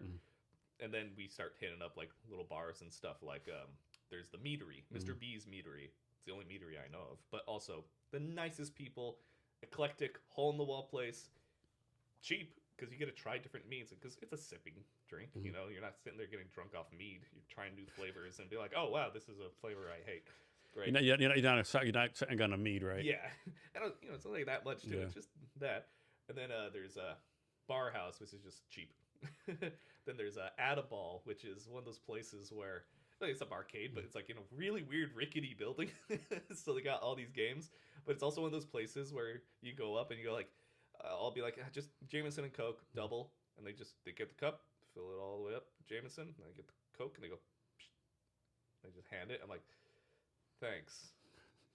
I guess I'm gonna have this now and nurse this entire thing. That's definitely not a double. So one thing I think Seattle does not get credit for is all the amazing like dive bars, small boutique bars. Like here, like there's in Pioneer Square, there's Central Saloon, Baba Yaga, Underbelly. I go on and on. And each neighborhood, like Capitol Hill, Fremont, Ballard, has like these like core places to hang out. That's just like not too crowded. It's just good food, good drinks, you know. And they're usually cheaper. Yeah. Too. Like there's my favorite karaoke bar is called the Water Wheel Lounge. It's in Ballard. Definitely a local spot. Like people just go there and do all the karaoke and stuff. But like their drinks are like beer $6. I could get a shot of whiskey $6. I'm like, oh, this is amazing. One thing that's funny about Seattle, though, at least I think it's funny, right? Like all these neighborhoods, right? But someone might live like in Pioneer Square and they're invited to something like Ballard. Man, I can't go to Ballard. That's too far away. Like it's the fucking same city. It's like a 10-minute walk, or maybe not a 10-minute walk. You got transit. Yeah, but it's like how so many people say like, oh, this is my neighborhood, this is my hood. Like I can't go. It's enemy territory, right? Oh, that's what I learned when I moved out here. Even friends I knew up here, they're like this girl I was dating at the time. She lived in like Queen Anne area. And you were in Green Lake at the time? Yeah. That's too far for like that's a long distance. That's a long distance relationship. And I was like, you ever been to Fremont? And she's like, no, I've never been to Fremont. I'm like, it's 3 miles away from you. Yeah. Why would I go there? People don't leave their houses here. No, I get that. It's the neighborhood thing, yeah. And I'm like, what do you mean? Just like you can walk to the next neighborhood. That's what I love about the areas around Seattle. Yeah. If you walk a mile in another direction, you're gonna find literally just a tiny little downtown. Yeah, some random, yeah. That's how I discovered Wallingford, and now I have my favorite ramen place ever. And like I do their SEO every now and then. I do their marketing because I love helping them out. It's called Yorishiku, best ramen in the city. I say I've been saying this every year for like the last 10 years since I've been in this area. I always say I'm gonna take a week or two in the summertime and just like go to each neighborhood, right? Yeah. And walk up each neighborhood. Like maybe take a camera around and document it. Yeah. But I never fucking do. And in the summer. Yeah.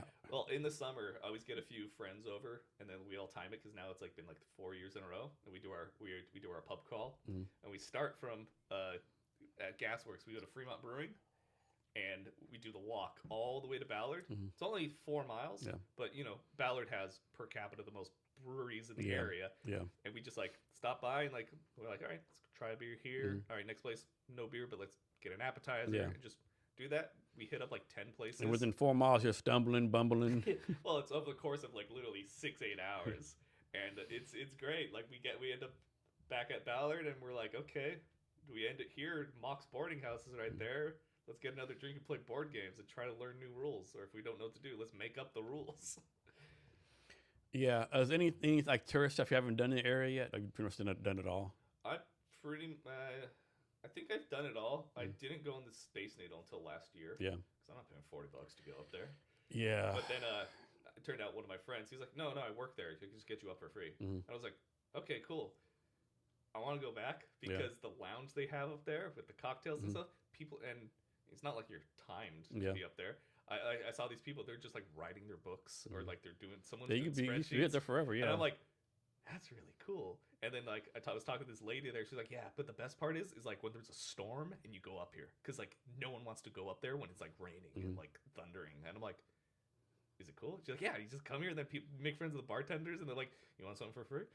No one else is here. And do they have it where the floor is like all glass now? Yeah. You look all the way down? Yeah. So does that freak people out? It gives me a little bit of vertigo. Like I didn't realize I had a fear of heights. Like damn. Until like I went hiking in Zion. Yeah. And I did like the main trail, the really scary one where I didn't know what it was. My friend was like, "Yeah, we're going." She's like, "You want to look it up?" I'm like, "Nah, I'll figure it out." We do this whole zigzag. And I'm like, "Cool, we made it to the top." She's like, "No, it's that peak." I'm like, "What do you mean? That one? No, the one behind that." Mm. And I'm like, "Okay." And the next hour, it's on the cliff face, holding onto chains. Yeah. With this much space Oh, to put shit. your feet on, and I'm like, I have a fear of heights. Oh my god! And that was just a mental fortitude the whole way. I'm like quoting Halo and like military Yeah. mantras in my head. I'm like, you just gotta keep going, soldier. You got. Oh, I was like freaking out because I never put myself in that situation to be in mortal danger. And then so when I went to the Space Needle, I was like, huh, wait, this can desensitize me. I can do this. This is exposure therapy. It doesn't freak me out as much anymore. Yeah. But like, yeah, trying to time it though right at sunset, it's pretty good. But I want to go up there when there's a storm because I haven't thought, but that'd be a good idea. Yeah. Yeah, I'm like, does it shake? They're like, it tends to vibrate. I'm like, but it's built to withstand like 9.0 earthquakes. When Mount Rainier erupts and causes the city to fall into the water, that's still gonna stand. With the tsunami and all that kind of stuff, Yeah. When I moved here, I did look at the like elevation charts, and if there's a tsunami that comes, I'm safe. I'm just far enough inland that I'm safe. Cutting it close though. But hey, then I got beachfront property. Yeah. So I'm like, is there any other places? Because I've explored all these places, but when someone's like, tell us where to go, I'm like, my mind goes blank. Oh no. Let's see. Some of the places I really liked closed down and just in downtown, or just changed in general. Yeah, Local 360 used to be here. That was nice. And then List Restaurant was my favorite go-to dive down on First and Bell.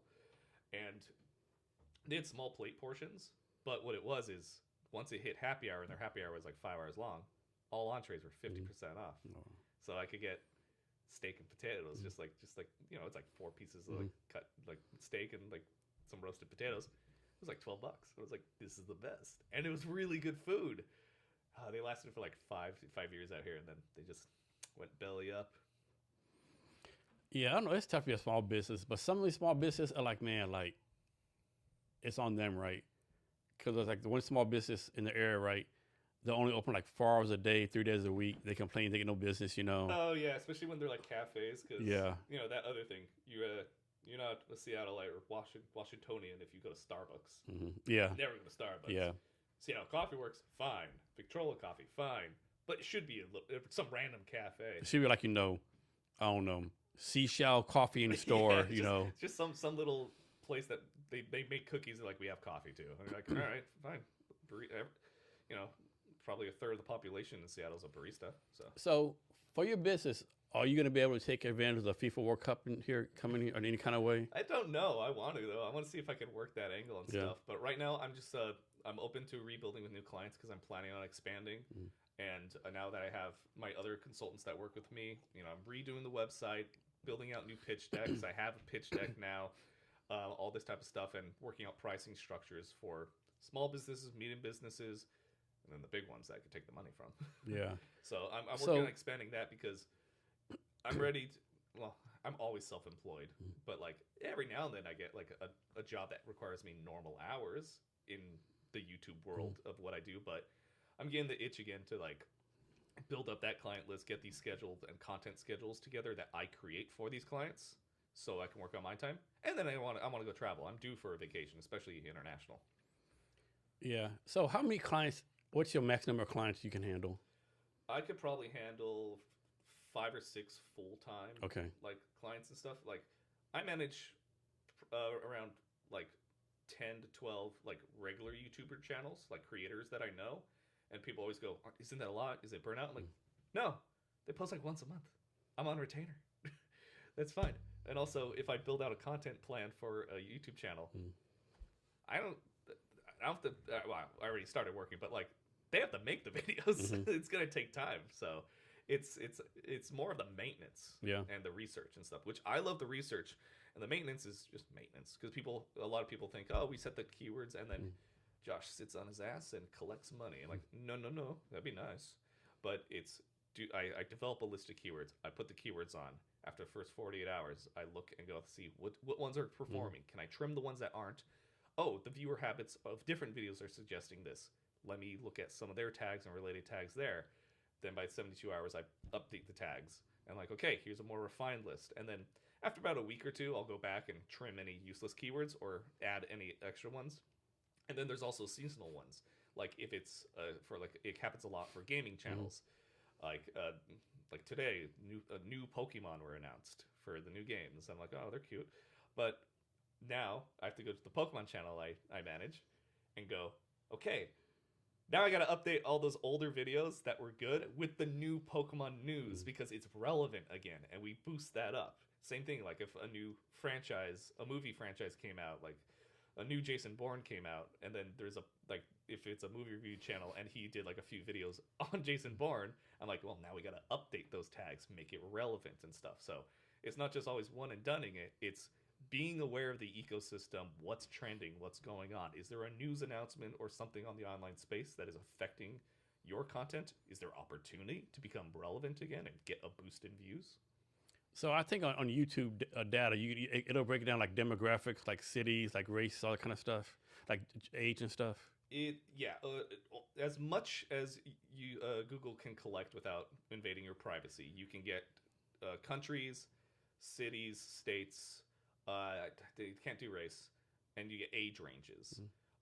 And then what you really do for the countries, it's just going like, are you being spam botted? If Russia and India are number one, well, yeah, you got bots on you. You got to figure out what your content is doing wrong and stuff. And then sometimes that can help with upload times. So ages, do you like maybe change the video template based on like 80% of your videos like 80 years old or older, or maybe 20 years and older? Like you like, okay, it affects editing. That's not the audience I want.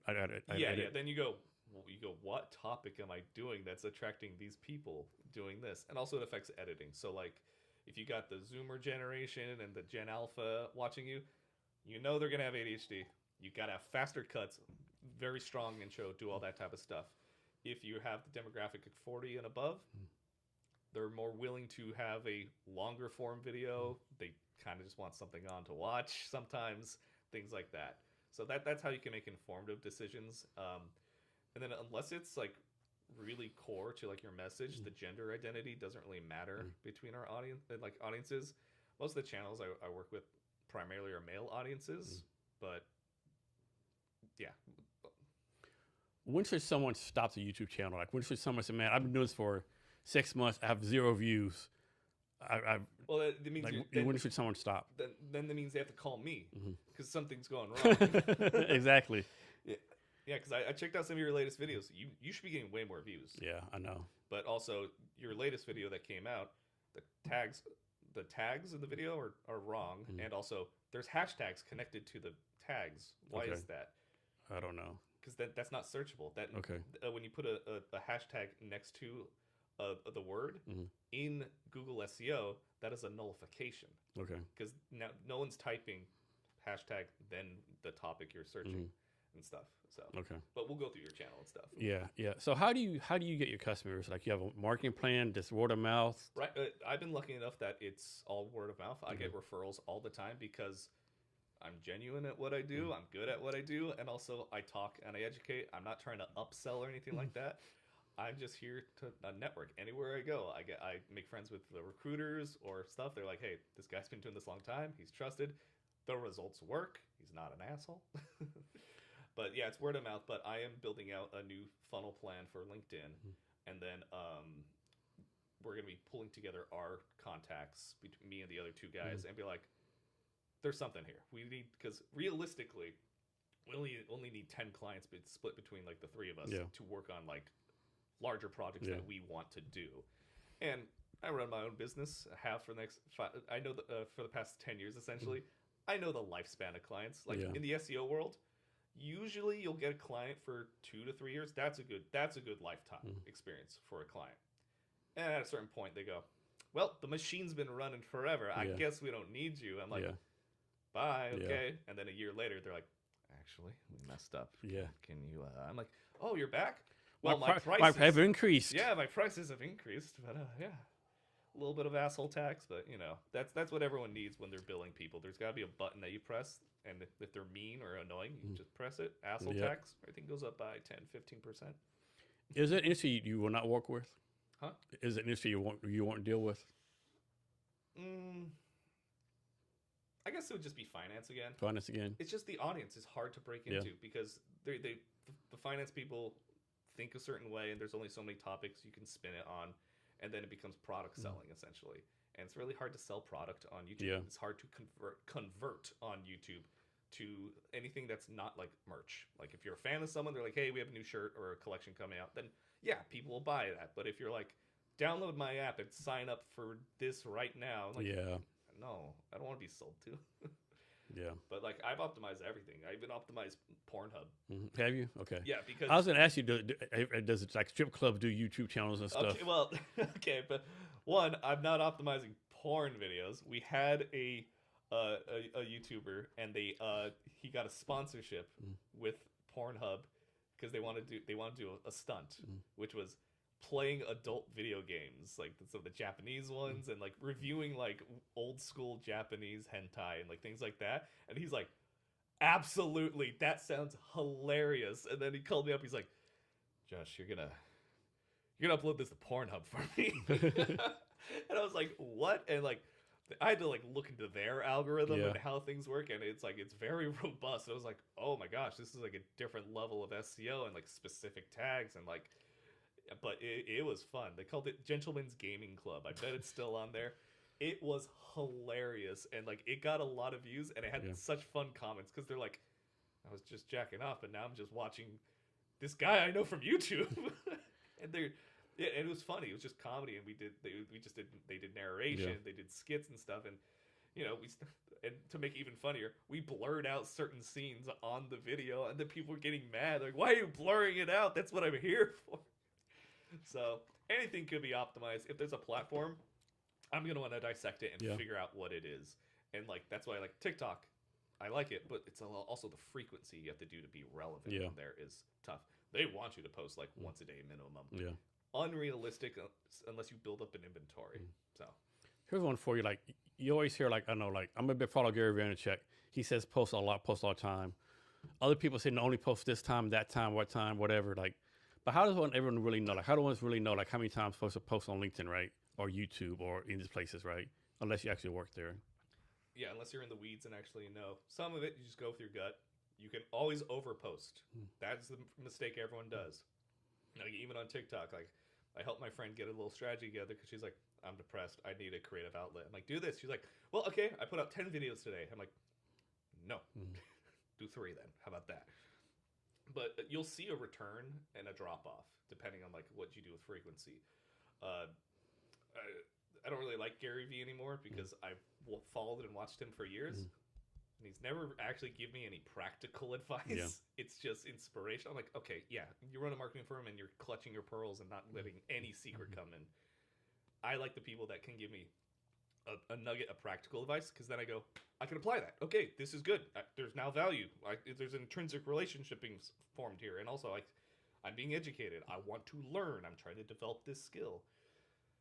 Yeah, for if you there's more tracking softwares now, and they're a lot more clear about it. But back in the day, like 6-7 years ago, I would just have a spreadsheet. I'd be like, all right, we posted this on Facebook or this on YouTube around this time, measure results and everything, because it's important to stick to a general time. Yeah. Because you need to create that consistency in the data. And like YouTube always says, like, posting hours doesn't affect your release. It does.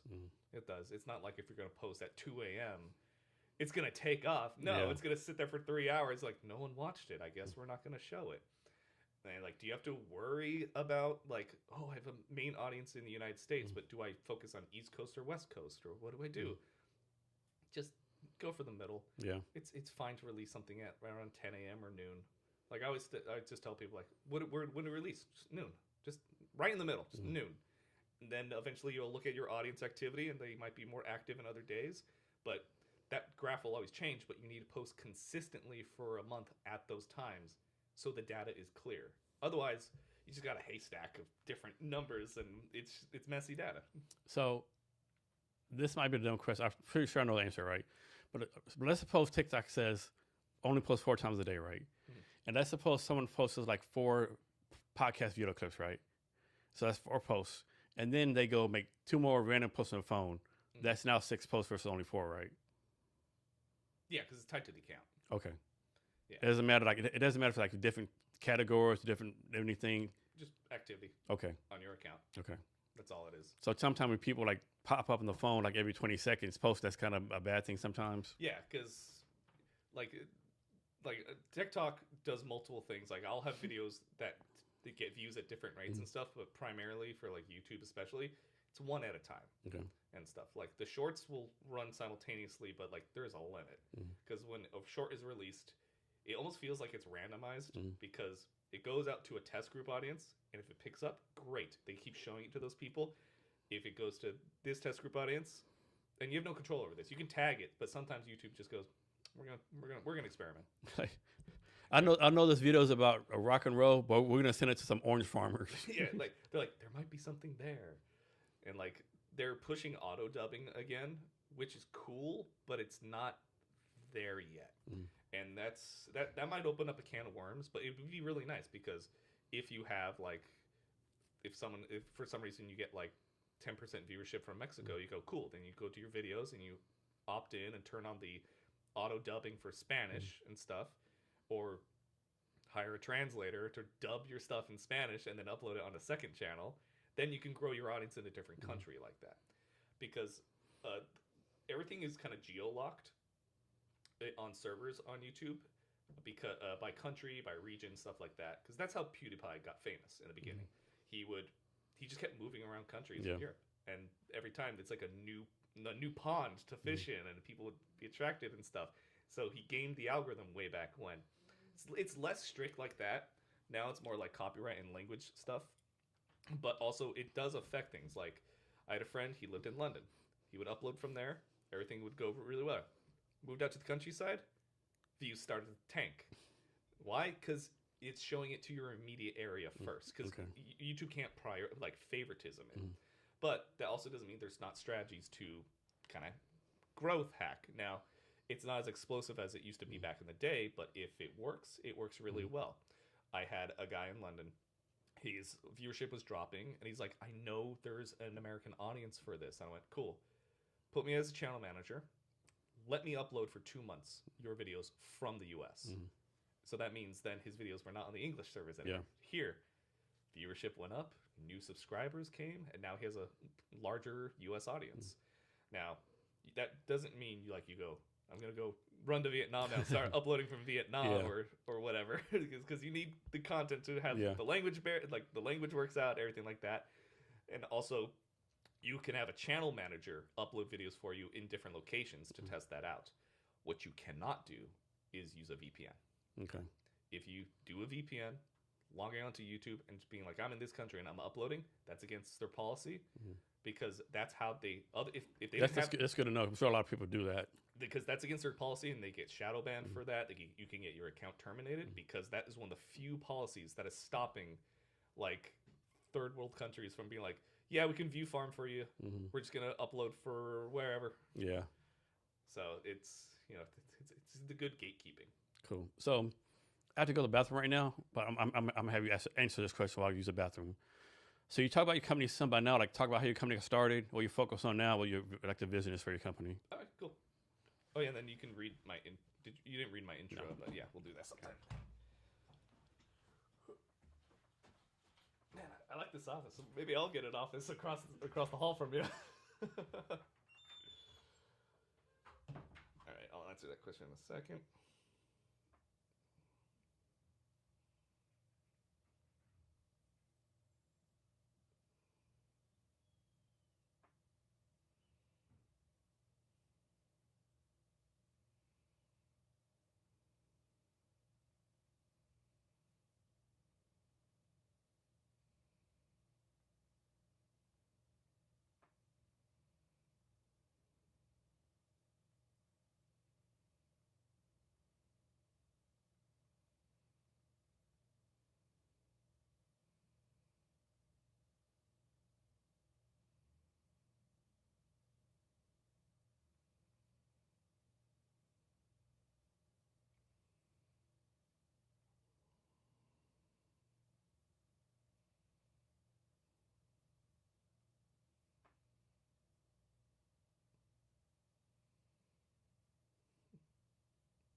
All right. Yeah, I was catching up on our Discord chat. No way. So They're excited I'm on the podcast. cool.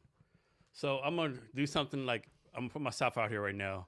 All right. So I'm gonna have Josh go to my YouTube channel and like just fucking blast away. Let's So go under the hood. yeah.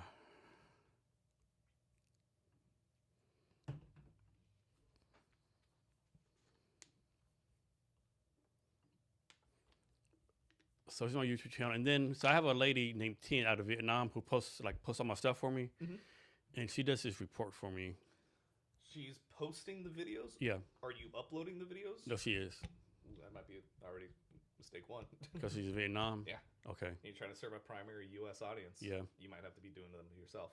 Okay. That could be the simplest solution to fix everything. Okay. So do you want to go to this report first, or like I quick went video through all these, but let's Okay. let's go through the back end. on the YouTube thing? Yeah. Okay. And then you go to analytics. Yeah, just go Okay. to YouTube Studio. And analytics. Hold on. Let me see it some more fast. I want to make sure everyone can see my screen.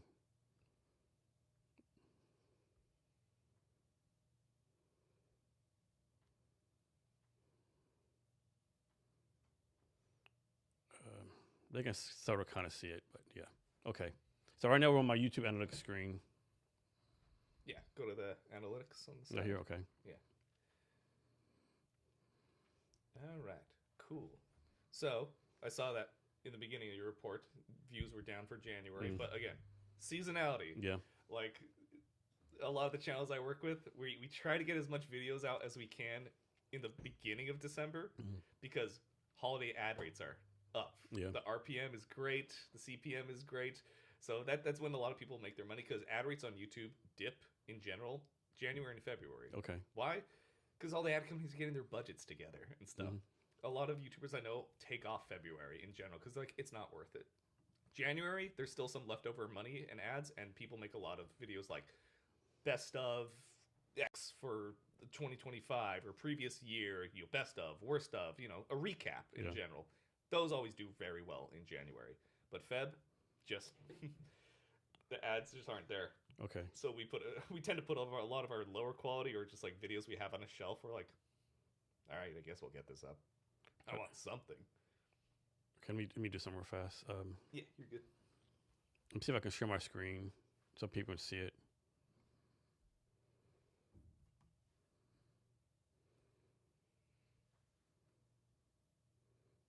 Okay, I'm sharing my screen now so I can see better. Okay. Okay. So we already initially diagnosed some early things. I talked about where uploads location is important. So that is one thing you probably have to start doing on your own. Man, it's like with that thing, like everyone says, like do this, do that, but man, like honestly, I don't have the fucking time to upload social media videos, right?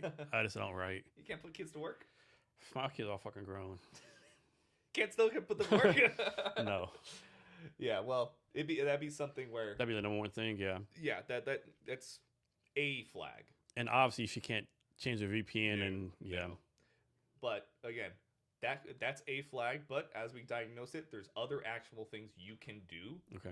And then if those don't work, we're whittling away the problem. I'm Dr. House right now. We're taking the patient and we're gonna do a diagnostic on this. So losing subs, but again, that's not uncommon because some of them are just bots. Especially some channels freak out once every quarter. They'll see their subs go down by like a few thousand. Sometimes they're like, "Oh, what happened?" I'm like, "It's the end of the quarter. Google's cleaning out unused accounts and stuff." Especially, I had this one guy, love him to death, Jesse Cox. He experienced this. He hit 1 million, and then they did the clean, and they were all celebrating. And then the next day, he was back at like 995. And he's like, "Okay, we're gonna have a second 1 million subscriber party in a week when this doesn't happen." That happens a lot on YouTube, but it's quite funny. Let's see. So views are views. To everyone, I'm just going to be going through all this. Views are views. Watch time is what also helps dictate your channel's visibility. Higher watch time, the more YouTube goes, wow, they must really like this content. It's sticky. It's engaging. It's on in the background, things like that. And then subs is a form of engagement. So let's see, scroll down a little bit. Let's see your top content, which is probably all going to be shorts, right? Yeah. Okay, that's not uncommon because YouTube really needs to put a secondary tab on here that is, hey, here's your top content, long form or short form. Right now, it just puts them all in a row and stuff. Right now, your shorts they should be doing way more than that. Yeah. Like it's not hard to break 1,000 on a short. In general, your shorts, I'm estimating, should be doing 3K to 10K per. Okay. Now, one thing to notice about shorts, though, shorts do get a lot of subscriber traffic. So you will get subs from shorts. What are the quality of those subs? We never know. Yeah, are they bots? That's the one, right? Yeah. 90% they're usually bots. But doesn't mean that there's not people who are actually interested in your content. So what you do is your shorts also have to have bridge content. So like for tops, we get a lot of people watching our shorts of like ripping packs and pulling rare cards. That's not what the show's about, though. That's just a social media gimmick. So instead, we start putting scenes from the show that we make of them opening the packs, and then we run that as a short and link it back to the related video. So the people who go, oh man, this is great. Oh, it's from a larger episode too. It's not just like some kid going, look what I got. And it grows from there. Okay. And I guess you can drive people from your shorts to your long form video. Yes. Okay. Yes. Let's start with content optimization. Go to content. This one. No, the actual content on This that one? side. Yeah, and just like pick your latest published video. So this one. Yeah. Okay. Man, it looks different when I don't have all my SEO plugins. I'm like, oh, the page is all clean. Nice. So, because okay, you got TubeBuddy right there, right? Yeah. That's yours. Yeah. I do like that it has the auto add chapter feature for TubeBuddy. vidIQ doesn't have that, but also some people are split on adding chapters because they're like, well, that means it messes with watch time because they'll just skip to the part they want. Yeah. Which is fine though in the end. At least they're watching something, right? Yeah, and then when it comes to like if you have a longer than normal video, like let's say it's like it's one of the podcasts or something like that, then you can take the show notes and you structure out where it is, and that means you can put keywords in the beginning. Okay. So you do one time code. It's like talking on entrepreneurship, blah blah blah, and then the next time code is like veteran business ideas, blah blah. Things like that. So when it comes to optimizing your title, you want you have 100 characters to do that, but you only have roughly 60 characters on mobile for it to be visible. Yeah. And 90 characters for YouTube to actually read it for SEO. It's the same thing that applies to meta tags. You have X amount of space. The user can only read this much. The algorithm can only read so much too. And then it just looks bad if it's too long. Okay. When it comes to titles, Shorter the better. yeah, like that's fine. Okay. That's good because again, they're glancing at it and stuff. You want to lead with the conversation part, and then you can put the guest at the end of the title or something like that. Because if I read that and go Barry Gibson, I go, I don't know what that is. Yeah. But if it's swapped, why you can't predict viral content? I'm like, oh, that's the premise. Cool. And then you can put his name if he has a presence. Okay. That's one of those things. Like a lot of people are like, oh, I put their name in the title and it's great. I'm like, yeah, but no one knows who they are, and also they don't have a channel or they don't have anything. They don't have existing SEO pool for you to do. But you can always put them in the description. That still counts as a keyword. It's just that's real estate there at the top. So then we get to the description. Your first 3 lines of the description are most important. You don't want to put that space there right after you can't predict that. Like this one? Yes, because if you're reviewing it on just a regular page, that means the only thing that shows above the fold is the you cannot predict viral content. Okay. So that first initial like 300 characters, that's where you put your keywords, which is usually video topic, guest, and your category topic. And then at the end, I like to have a little blurb at the very bottom of the description. That is like your power paragraph. That's what we call it in SEO, where it's just like 2-3 sentences. It's a summary of your channel, your brand, the topics you cover. Some kind of CTA or something, or yeah, you can just be like, yeah, for weekly we cover this, this, this.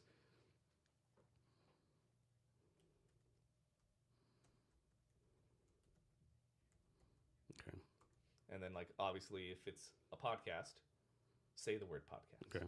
in the description and Okay. stuff. Not just podcast, video podcast. Okay. Because it already has podcast in the as part of the word, so now you got 2 keywords. Okay. Cool. End screens over there. Yeah, you need them. I'm assuming you have that. I want to say I do. Yep, you got it. Okay. And then for a card, I think if you just press escape, it'll close. Fuck. Or not, maybe just discard changes. There goes. And then cards, you always need one. Okay. Just it doesn't matter. Just click in the middle of a video and put it somewhere. And a card is like, is that where you say, like, you say subscribe to the channel or something like that? What's It's the card? it's a little it's a little notification that pops up in the corner. It's like, oh, related video, something like that. Okay. It's very tiny. It's stupid. It's still on the checkbox that they like to have. Okay. You don't have to worry about subtitles. Added to playlist, good, because that's what you need. You always want to check, no, it's not made for kids. Great. Paid promotion, that's just a disclaimer. If there is an actual sponsor in it, great. If not, you don't have to click that box every time. That's just legal stuff for them. Altered content. Now, this is one of the newest things that they added. If there's any AI in it, yes, you have to click yes. But ideally, click no, because they kind of do put AI-related content in its own little bucket right now, because they don't know what to do with it. And also, one of YouTube's biggest fears is people making AI slop farms and just, just making bullshit. Collaboration. That's kind of new, right? That is brand new. It's great if you have a secondary channel or a channel you regularly partner with. We've seen amazing results for people who have had built up 2 channels, because what happens is most people eventually create a second channel just because you have your initial idea, your show evolves, but then you realize you're kind of locked into this and you want to experiment with something. It doesn't always work out on that channel. So you go, guys, whatever. If you guys are here for me, go to this channel. Here's the other thing, and we do that. Or if you're experimenting with a different topic, genre, category, whatever. But that literally just links the 2 channels and helps the subscribers find you a lot easier. And we've seen explosive growth on that for channels that are related. So I never noticed this before, the quizzes. Is that new? Or That is brand new. It came out 2 weeks ago. So what is that? There's an actual fucking quiz you take or something? Yeah, like a poll? Yeah, click it. Like this right here? Yeah, so click it. So at a certain point in the video, you click add quiz. And that's what you're talking about, right? The poll. Okay. Yeah. So you can pose a question, and then there's engagement from that. It's in beta. And here's the 0, you pick like what part of the video you want to play at, like part minute 350 or whatever. Yeah, because it's supposed to be related to like something you said before in the video, because you're quizzing them on what came up, something like that. It's brand new. It's still. How you think it's gonna do? I don't know. I think for like educational channels, it's going to be great for the engagement, but I don't know how many people are actually going to click it. Because again, when I'm on my phone, I'm just listening to it in my pocket, or I'm in bed. I'm not tapping it. If I'm on my TV, I don't know if the TV's UI can even let me select it. But it's a cool idea, and it doesn't look like it's going to harm anything. I can't wait to see what happens if you like overuse it. Yeah. I want to see some fucking a quiz every minute. Exactly. I want to just be like, but what if it works? It works really good. And then let's see. Let's see. Well, that's it for there. Let's go to tags. Okay, I don't think someone has any tags on it for some reason. Okay, let's go to a different one that has tags. The previous uploaded one.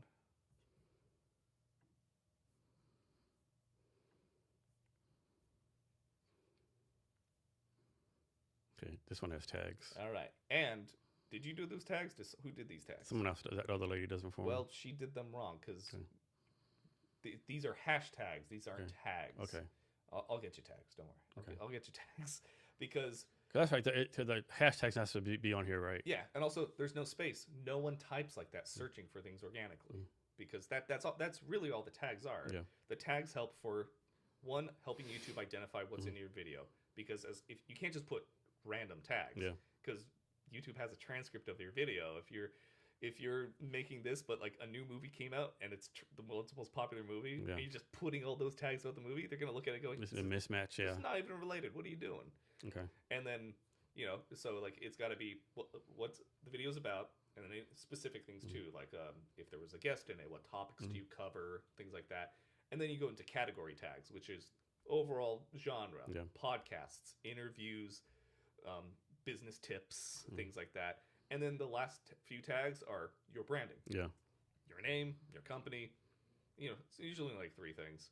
And then if they misspell your name a lot or something like that. So like I got a few channels where they always misspell the guy's name, so we have like only 1 D in the spelling of his name this time, and this one is the other 2. I'm gonna check out another video, see how the hashtags on there. Okay. That is a big thing. Yeah. Okay. And then I saw in some of your videos there's hashtags in the description, which is fine, but you had like one of the videos had like 13 of them. Okay. Too much. You can put 5, but only 3 will show up. Okay. So 3 hashtags here in the description, in the title? No, description. Because see that? It's got leadership book, author life, executive leadership, writing process. But you don't know how those are ranking. So like get rid of like thought leadership real quick. Just like delete it. Okay, yeah, see. Okay, that's how you see if it's like it's like that, and you got to verify that. I wish YouTube had a tool that would be like, here's trending hashtags, but that would make things too easy. Yeah. So you just put 3. Okay. Like it should be something that's from the video, category, whatever else comes to mind. Yeah. Because there's no way to do it besides just put a hashtag, start typing something related, and you go, oh, okay. There's actually channels that talk about this. Okay.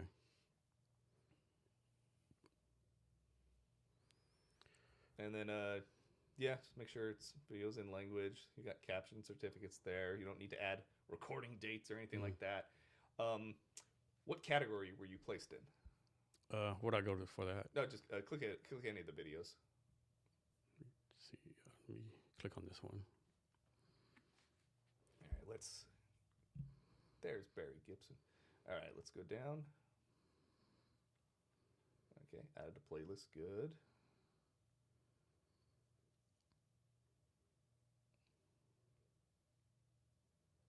Keep going. Oh, here's one.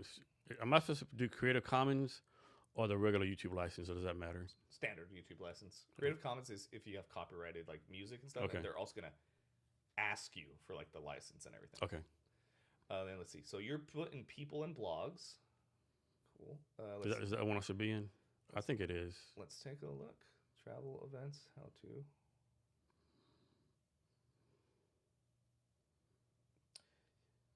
Yeah, people and blogs work. Okay.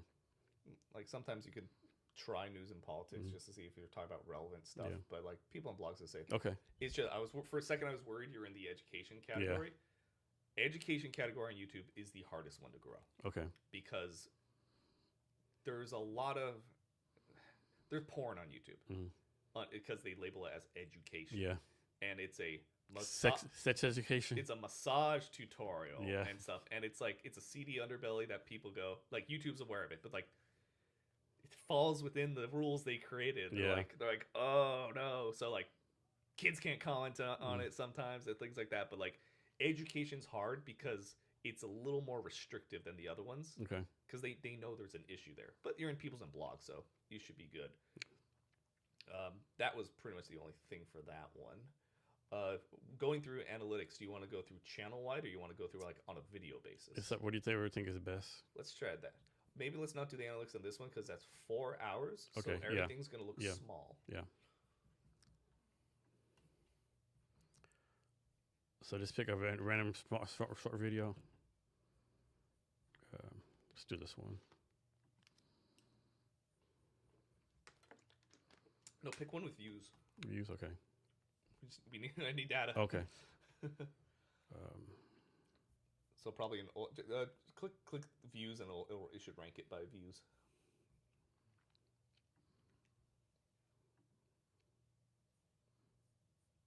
So any one of these? These are kind of old. Yeah, but we're just looking at stats. Yeah, just go to the very top. Okay, this one. Yeah. Cause this is an old one. Yeah. Okay. So this one's got about 3,000 views. Let's go to let's see. Scroll down a little bit. I just want to check to see if the other tags were also hashtags there. Nope. No tags. Whatever. Right. So right now those tag issues and the over hashtags, because then that can be counted as keyword stuffing too. And YouTube's like, I don't know how to process this information. You're giving me way too much, and it's not looking good. So no, go back to the video. We're gonna look at the analytics side and walk through, and then click analytics on the left hand side. Cool. Well, at least on release, it got attention. Let's hope there was no advertising on it, right? Yeah. So on this video tab, you're always going to have, YouTube loves putting these green up and down numbers.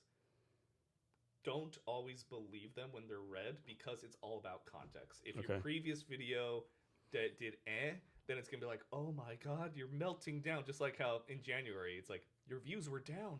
It's all red. I'm like, no, it was the holidays. There's context to this. We posted less and everyone took time off. Activity was down. It's always not a great one-to-one comparison. Okay. But, got subs on it. That's good. So scroll down. So average percent viewed. This is how you measure the channel's a video's health, mainly. Your benchmark always should be somewhere between 30 and 40% of the whole video. Of the video. Yeah, that number is 20 Okay. right now.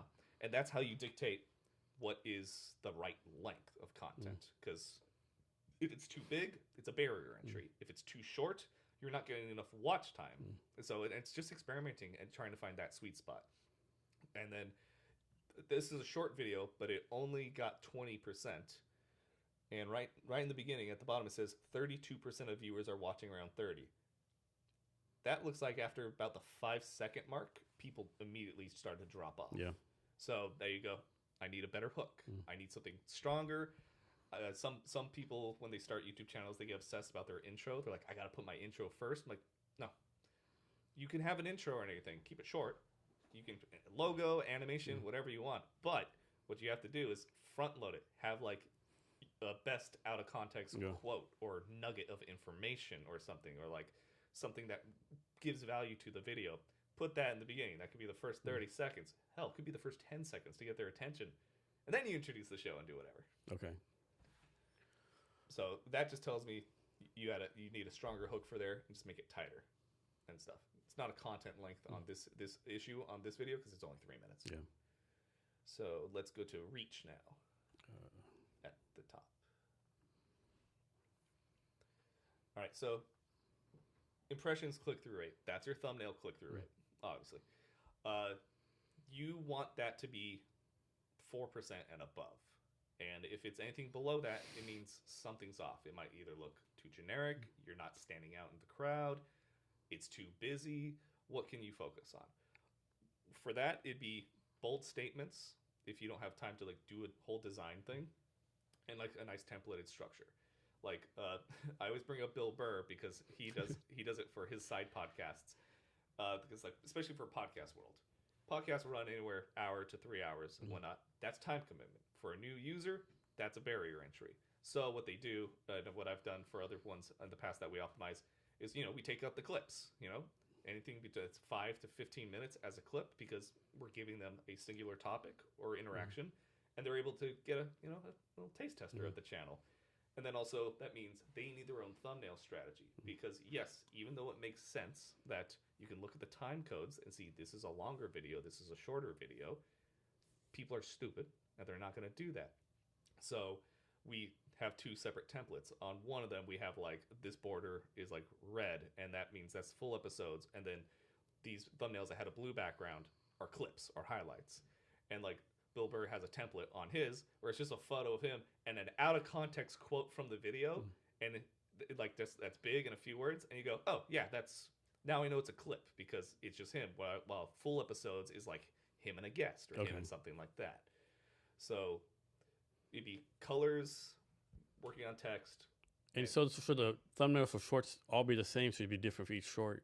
Well, For shorts, since you have to select it manually, half the time I just let it just do whatever. Okay. Because shorts feed, people don't browse through the shorts feed as much like on the homepage. It's when you're swiping is when you're.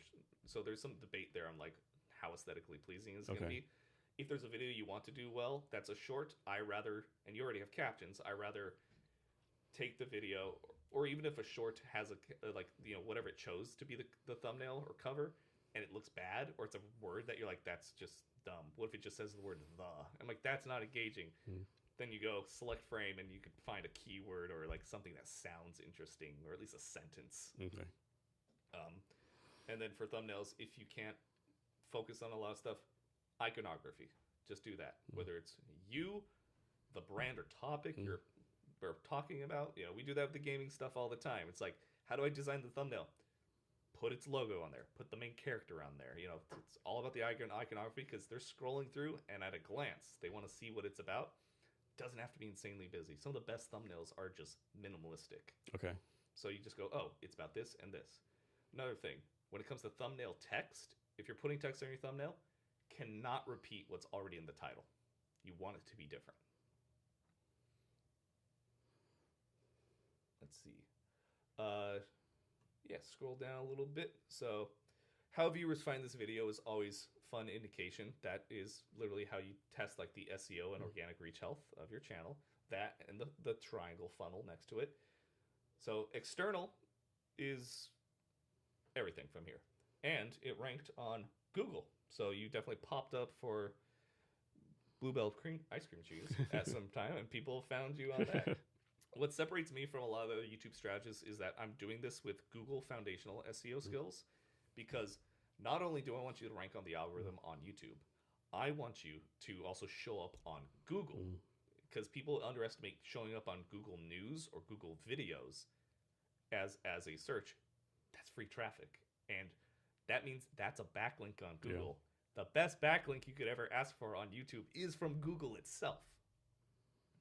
So external traffic is important. Some people get afraid. They're like, well, if it's just everything from this one site, aren't I reliant on it? I'm like, no, it means you found an audience. So that's good.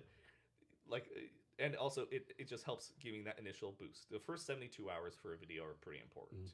And if you don't do that well in the first 72 hours, then you kind of get like another chance. YouTube's like, all right, let's see how the first 7 days go. And after that, it's kind of Like a lifespan of a video initially is roughly 2 weeks. Okay. That's why one every 2 weeks is perfectly fine. So let's see. So this one, it was just all external, didn't have enough organic traffic, and you can see where they come from external. It's all Google search. And content suggesting this video, not enough data to report. Sometimes that just happens. Content suggesting this video, that, and along with the channel, that there's an area that says content your audience also watches, or channels your audience also watches, helps you gauge how good your channel is in like channel health standing with YouTube, and are you being categorized correctly.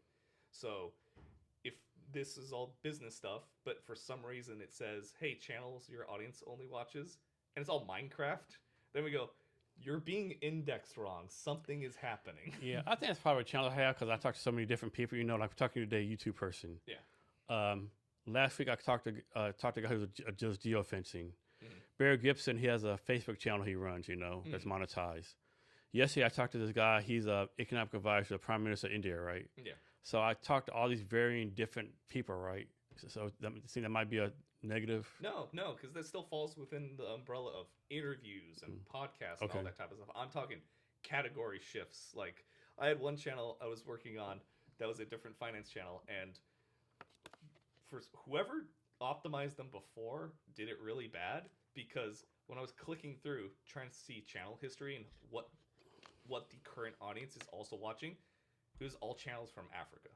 Like Swahili, like all foreign languages. I'm like, did they optimize this and did they just upload from Africa? What's going on? So that's the first thing I did. Cleaned house, and then lo and behold, shifting everything back to the American market focus helped improve the health of the channel. Okay. Let's see, and just scroll up a little bit so we can see that triangle funnel again. So this is a, move the mouse. So this is a nice visual representation of how the YouTube algorithm works. You finish your video, you got your thumbnail, you got your title, metadata, you're tagged, you're ready to go. You click publish. First top of the funnel, impressions. You are now on the wide ocean of the YouTube internet. Cool. You're being shown to people. Next step, are they clicking? Is your title attention grabbing enough for them? Does it stand out enough against the competitors and people you're being ranked with? And also thumbnail. Does it look good? Is it also standing out or presenting you as an authority, or is there the right iconography? Because that's where it stops. It'll show you to everyone, but if no one clicks, you're dead in the water. Okay. And then it funnels down. Then then from those clicks, that's how we get your real views, which they have to watch at least 5 to 10 seconds. And then for those people that are viewing, it measures how long have they been watching? What's your average view duration? The higher the number, the better. And then their view duration gets funneled down into how many watch hours. And that's the overall thing of how your video is graded. And if there's a lot of watch hours from those impressions, they go, okay, this is a valuable video. We're going to share it. And it goes farther. Okay. I guess we can click engagement then at the top. We'll just go through the tabs. Yeah, view duration, likes, dislikes. You know, it's nice. They'll show you the likes, and then it has your channel average, which is nice. End screen click rate is over there. Guys, don't ever worry about people clicking through on the end screens or on the iCards. They just don't. They just don't. But YouTube wants you to have them. It's a checkbox. And then audience tension, we already saw. There's these key moments, and then certain videos they'll also have dips too. So for the people that did stick around, they watched it. You know, there's no alarming dips and stuff, but within the first 15 seconds, you lost everyone. Yeah. Let's see. And then you could click audience just to see where they show the demo data. All right, not enough to see there. Viewers also watch, not enough to see there. But we can see device type. We know they came from the phone. Shorter videos tend to be on phones. Anything that's under 10 minutes usually has a larger phone stuff. But when it comes to like longer videos, you're going to see TV, you're going to see computer. Mainly. That's interesting. 72% female. Wasn't expecting that. Well, it is about ice cream cheese. I mean, yeah, that's true. that's true, yeah. I didn't think about that. And they're all 65-plus-year-old ladies. Yeah. And then from the United States, there you go. And then watch time from subscribers. That's one of the ways to gauge, like, hey, did this video get outside my normal bubble? I always say that often your videos get watched by non-subscribers versus subscribers, right? Yeah. And then you want to start improving that ratio and the only way to improve that ratio is that's when you start putting your CTAs, telling them to click, value propositioning them, incentivizing them, getting that within twice at least in the first 10 minutes to get them to convert. And eventually that bar will start to skew, and that's how you know you're making progress. Okay. Because people are like, well, don't I want it to be just not subscribers? I'm like, no. You want a core audience always watching. If that was 30% subscribed, you can start estimating how much base level views are you always going to get. And then they're going to watch your videos and support you in the algorithm. And then you build that momentum. Okay. So start uploading from the United States. Yes. Take away the symbol hashtag off the fucking hashtags. Yes. Because they're called tags, not hashtags. So yeah, the tags, I'll help you with the tags too. I'll put something together because now that we have like more, because I thought I had channel access, but I don't think I did. But yeah, and then after that, limiting the number of hashtags in the description. Say 3. Yeah, just 3. Just keep it simple. And add a card. Add the card. Make sure every video has the iCard, the end screen, and also has that checkbox click that says, no, this is not AI. And then those are like the biggest ones. After that, you will have to deal with thumbnails. Okay. That's it. Because your titles are fine. And you can always rely on vidIQ/TubeBuddy's title suggestions. Yeah. But unlike YouTube, those plugins can't pull the entire video and read the video completely for you. It's going off of tags and descriptions, and what it can share with the video. It can't watch all the video for you. It Hello, can guesstimate. welcome to Jason Cavanagh Experience. I'm your host, Jason Cavanagh. It's not perfect. This- It sounds confident, but like it's wrong a lot of times. Okay. So this was one of the videos actually did when I was in Vietnam. Mhm. So this one was done in Vietnam, uploaded to Vietnam. It did a little better. Yeah, I'm very curious to see if the audience is all from Vietnam. Yeah. That'd be real great if it was. Yeah. There's not one thing of the United States on there. Nope. So when you made Vietnam-related content while in Vietnam, it worked. Yeah. See, so your channel's not banned or anything like that. You're just posting in the wrong direction. Of course, the Russia and Belarus, these are all fucking bots, though. Yeah, because also it's Vietnam. Yeah. Yeah. Cool.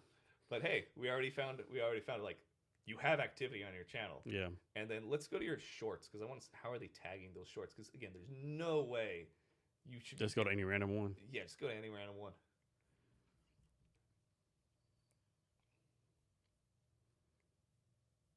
Yep, tags. Okay. And then also, if you scroll, like you're better off deleting the tags Yeah. at that point. And then yes, There should be a playlist. yeah, always put them to like just the YouTube Shorts area playlist, and then you can go to the related video. Just always make sure it's linked. Where's that at? This side. That's always This one? Yeah. So like that one's linked, so that means Okay. that's good. You always want to link to it. Do Okay. people click through? I don't know, but if people watch the videos and they're all coming from a related video, you have a higher chance of that main video popping up on their feed. Okay. So because everyone says, Jason, like, man, you should be doing like way Yes, more. Yeah. You're especially with how long you've been doing this. Every video should be every short should be getting 3 to 5K minimum. Yeah. And then your episodes, you did one in Vietnam, it got 1,000. You broke 1,000. You should be being able to break 1,000 on that a lot, especially with the topics, the names of people you pull, Yeah. and making sure if they can collab, make sure they post like I'm on this episode and stuff, and then convert that way. And so after I make these changes, like how long should I like wait before I compare data? You know. Well, right now your data's low, so Yeah. it should be pretty immediate. Okay. In general, like your last few videos didn't get a view. Yeah. There's nothing I can compare it to. Yeah, that's it's, true. It's only up from here. And so you said with this, it's better just to delete everything versus doing a new. Just that it's granted the damage is already done for it because it's been indexed with what the algorithm looks at is gibberish because it's like no one types like this. There's symbols in it, all that type of stuff. Yeah. All right. Anything else? No, those are the big Okay. things. Like there's no like crazy things we have to like deep dive into. It's still the best practices. Yeah. So you can get that. There's nothing like what I'm fucking doing totally fucked up, right? Just like just minor changes or whatever. Well, yeah. Okay. Those 3 core things we talked about and stuff.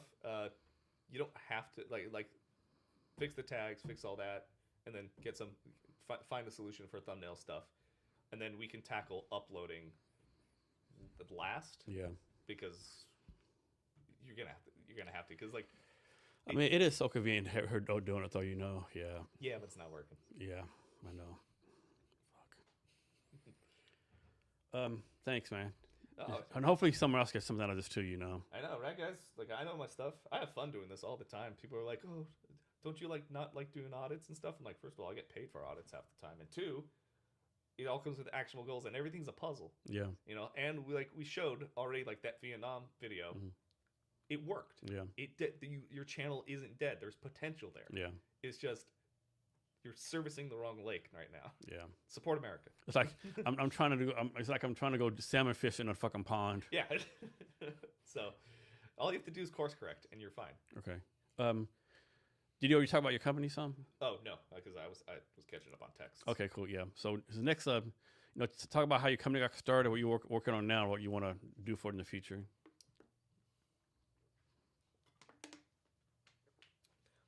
Well, you mean just the YouTube stuff, or like how Anything you want to do? How I got into SEO? I'll do a small version, then I'll get into the company.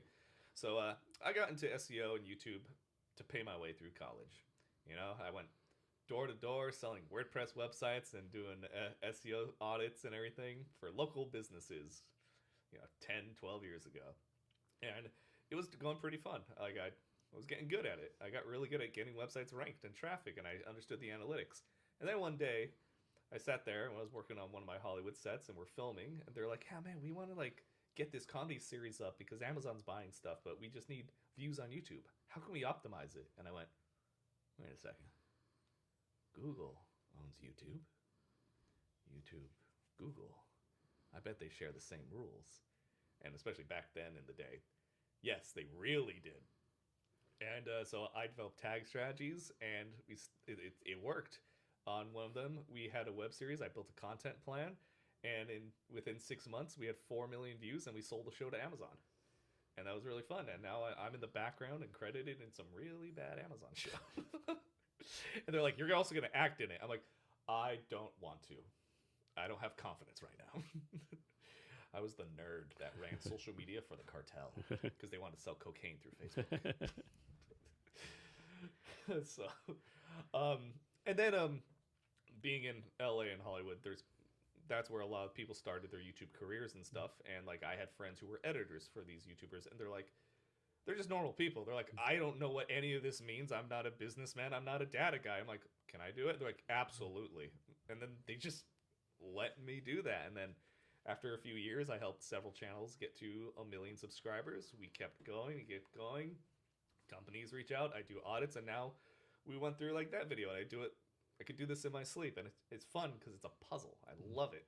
And there's just so much opportunity and creativity that we can put into it because it still also satisfies that itch of like filmmaking and creating art instead of just like editing a website where I have to just do metadata tags.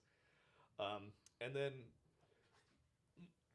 then now with the current YouTube company, Blue Stream Agency, that we're running, we might update the name. I'm not sure yet. But I'm updating the site and putting together new things. It's partnering with 2 other creators who are on the data end of what we do, and we all complement each other in different ways. And like one's fantastic at research and thumbnails, and he has an eye for that, where I'm not a designer. The other guy's amazing at ad networks, sponsorships, compiling watch time. So we're putting that together, and not sure exactly where to go because when starting a business, you got to have multiple forms of money coming in. So I'm thinking what we're doing is going to channels that have legacy content, whether it be companies or creators, and then telling them how they can repurpose that content into longer form videos, optimize it, and make a lot of extra income on the side. Then also just educating. I'm getting back into public speaking. I run Zoom bootcamp meetings about YouTube and best practices, what to avoid, all that type of stuff. I always joked I should write a book on YouTube, but the fact is, if I write down everything I know and I publish it, it's going to be outdated. Yeah. It's just going to happen.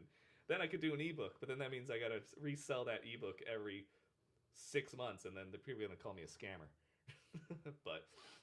And then we help out just businesses in general that are looking for an online presence, or people who are wanting to start YouTube but doesn't know where to start. How to, teaching the good habits before the bad habits set in, and because it's really hard to undo a bad habit, whether it be like working at the gym or your own personal life. Get off on the right foot here. So when it comes to like companies, whether or not they want to build out a roadmap, like, hey, we want to be an industry leader in this, or we have hosts that want to create stuff. We want to show like Intel has a nice little show where they do little like tech updates, but like take away the jargon of like AI stuff. Also give tech news, so they make it their own little tech show crunch and stuff. Anything like that. So we do audits and consultation on that, and can even do full style management and video editing for the people we know. I don't know if we're going to fully offer a lot of video editing services. We know a lot of editors, but that becomes, we turn into a production agency more than a strategic data agency. But yeah, depending on the company's budget and stuff, we could do simple audits of like, hey, best practices, this is where we see you going. Or we go, you want a real in-depth audit? Here is your roadmap to success. Here is content plans. Here's templates we've created. Here is best practice. We're giving you the keys to your own future. It's going to cost money, though. Yeah, exactly. So you already answered this before a little, but like, does the time and date you post. Like some post someone's posting once a week. They do it like one week Monday at 10 a.m. Next week Wednesday at 3 a.m. Next week Tuesday at another time, or it needs to be like standardized. Keep it as standardized as possible because two things: you want your data clean. You need consistent release times so your data is pretty reliable. And two, if you're trying to grow an audience, you want to be. You want to kind of that would be better term on to train them, right? Yeah, you want to train them. You want the schedule. It could be as simple as in your banner you say new videos every Wednesday. Then they go, oh, I guess this is a channel I'll check out on Wednesdays and stuff like that. Instead of just like shadow dropping something on a random day, and then you're not creating any consistency or retention with your audience that you're growing. Yeah. Also, don't release at 3 a.m. Yeah, YouTube always says like they have that little note: publish time doesn't affect it. Yeah. Of course it does. Yeah. So just try to be consistent. It's different for every type of platform and audience and stuff. The way a lot of the internet works in general for the weekdays is Monday, Wednesday, Fridays are high traffic days, especially for YouTube. Because Monday, everyone's at work and they don't want to work. Tuesday and Thursday have lower internet usage in general, or not internet usage, like social media / YouTube usage, because in practical terms, you slacked off too much watching YouTube and stuff, or you got in trouble at work on Monday. Now you have to get all your stuff done on Tuesday. So right now, I released the podcasts on Apple, iTunes, Spotify, 5 a.m. on Tuesday. And I'm also releasing the corresponding video on YouTube at 5 a.m. on Tuesday. Podcasts can be, I know the strategy for a lot of podcasts is releasing in the morning because a lot of the initial audience, even for new podcasts, are people on their drive to work or trying to figure things out, morning workout, morning walk, whatever, just finding new content. YouTube, no, 5 a.m. is probably still too early. So I need to do it the day before? You still do it the day of. Because these are two separate metrics. The cross-pollination is... So it doesn't matter if I post a YouTube video after the podcast? Yeah, because they're not cross-pollinated. They're so maybe like 10 in the morning then or something? Yeah, or okay. 10 in the morning works. Okay, so I'll change that, yeah. And so like all the stuff that's being done wrong on my YouTube channel, like all the hashtags. So I start all over, or would it make sense I go back to the last 50 videos, delete all those tags off there? Does that matter? Usually I say like we don't have to go back and update some of those videos, but like with how bad those tags are, they can't be re-indexed. Okay. It's better to just delete them. Okay, delete the tags. Delete the tags. Okay. Yeah, and then if it makes sense for you, and I think it does with some of the videos that just have underperformed in recent times, private them, download them, make sure you have the backups, delete them. Yeah. Because you're not losing anything. Yeah.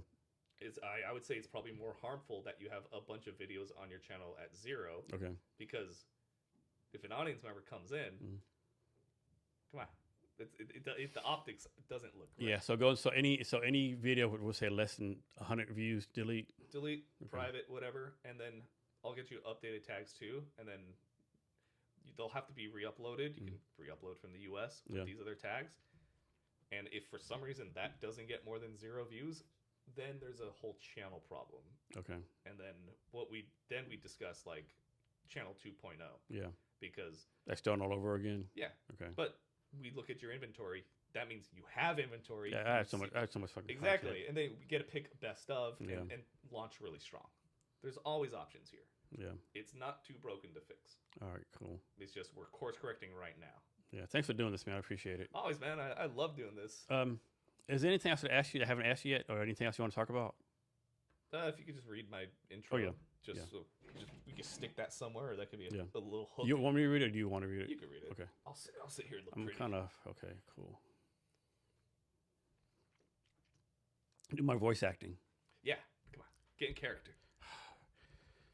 Josh Kotoff is a YouTube strategist and SEO specialist who helps businesses and creators grow audiences by understanding viewer behavior and platform analytics.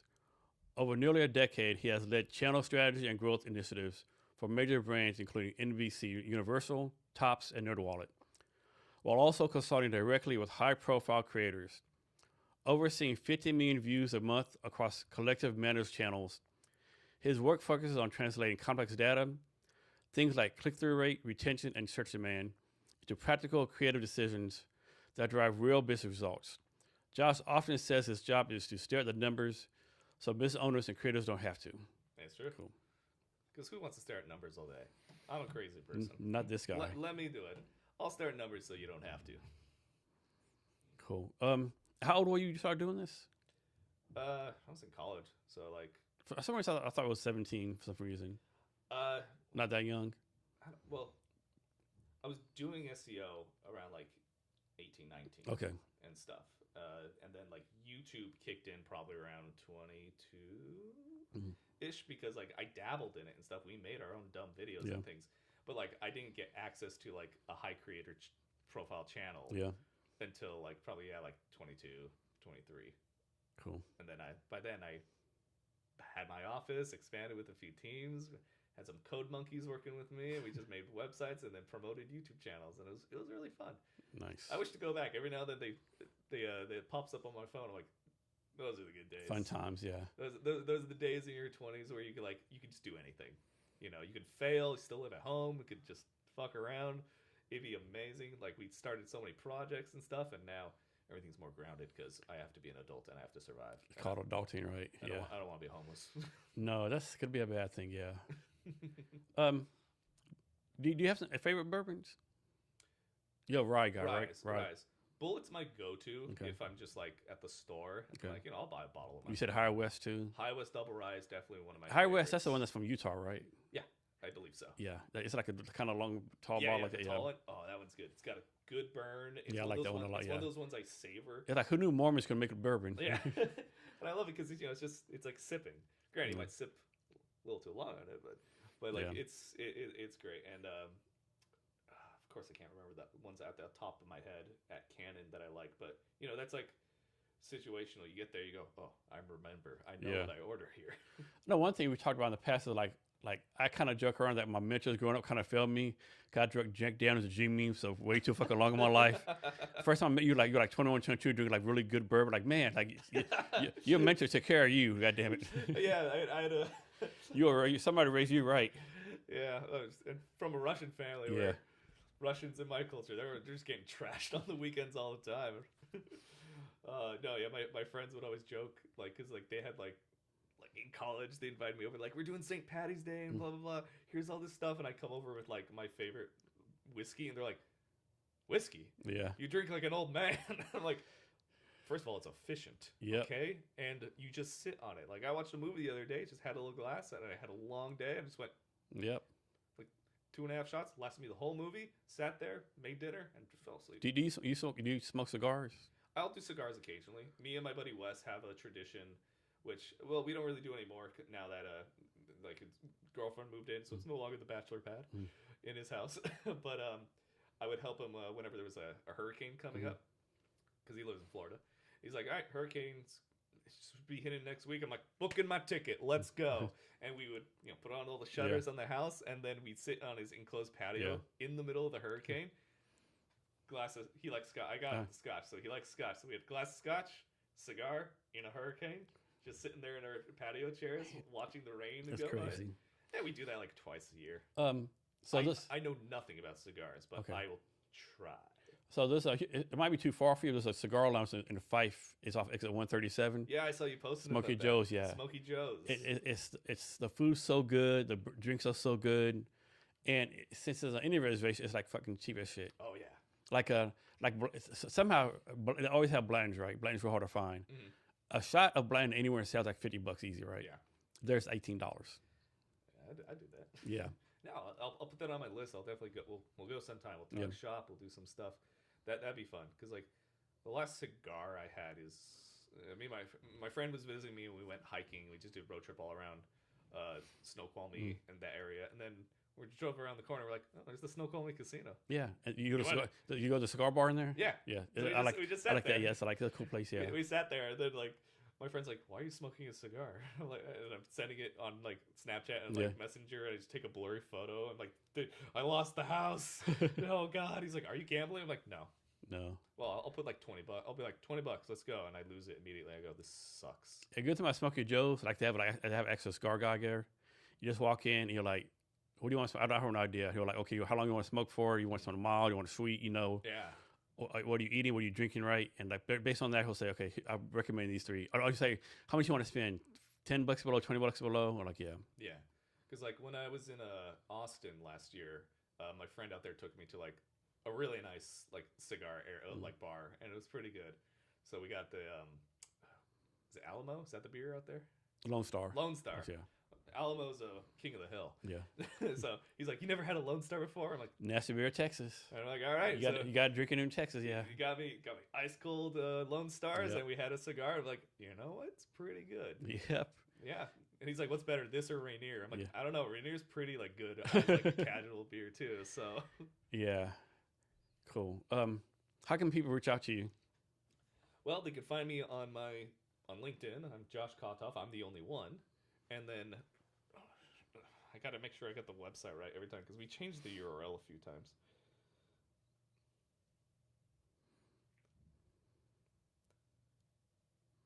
Or bluestreamyoutubeagency.com, or really just find me on LinkedIn or on my social media profiles. I'm Josh Kotoff, or Mr. Sci-Fi Guy. Sci-Fi spelled the right way, SCIFI, not that rebranded Sci-Fi Channel SYFY hip trendy bullshit. No, the regular way, the real way.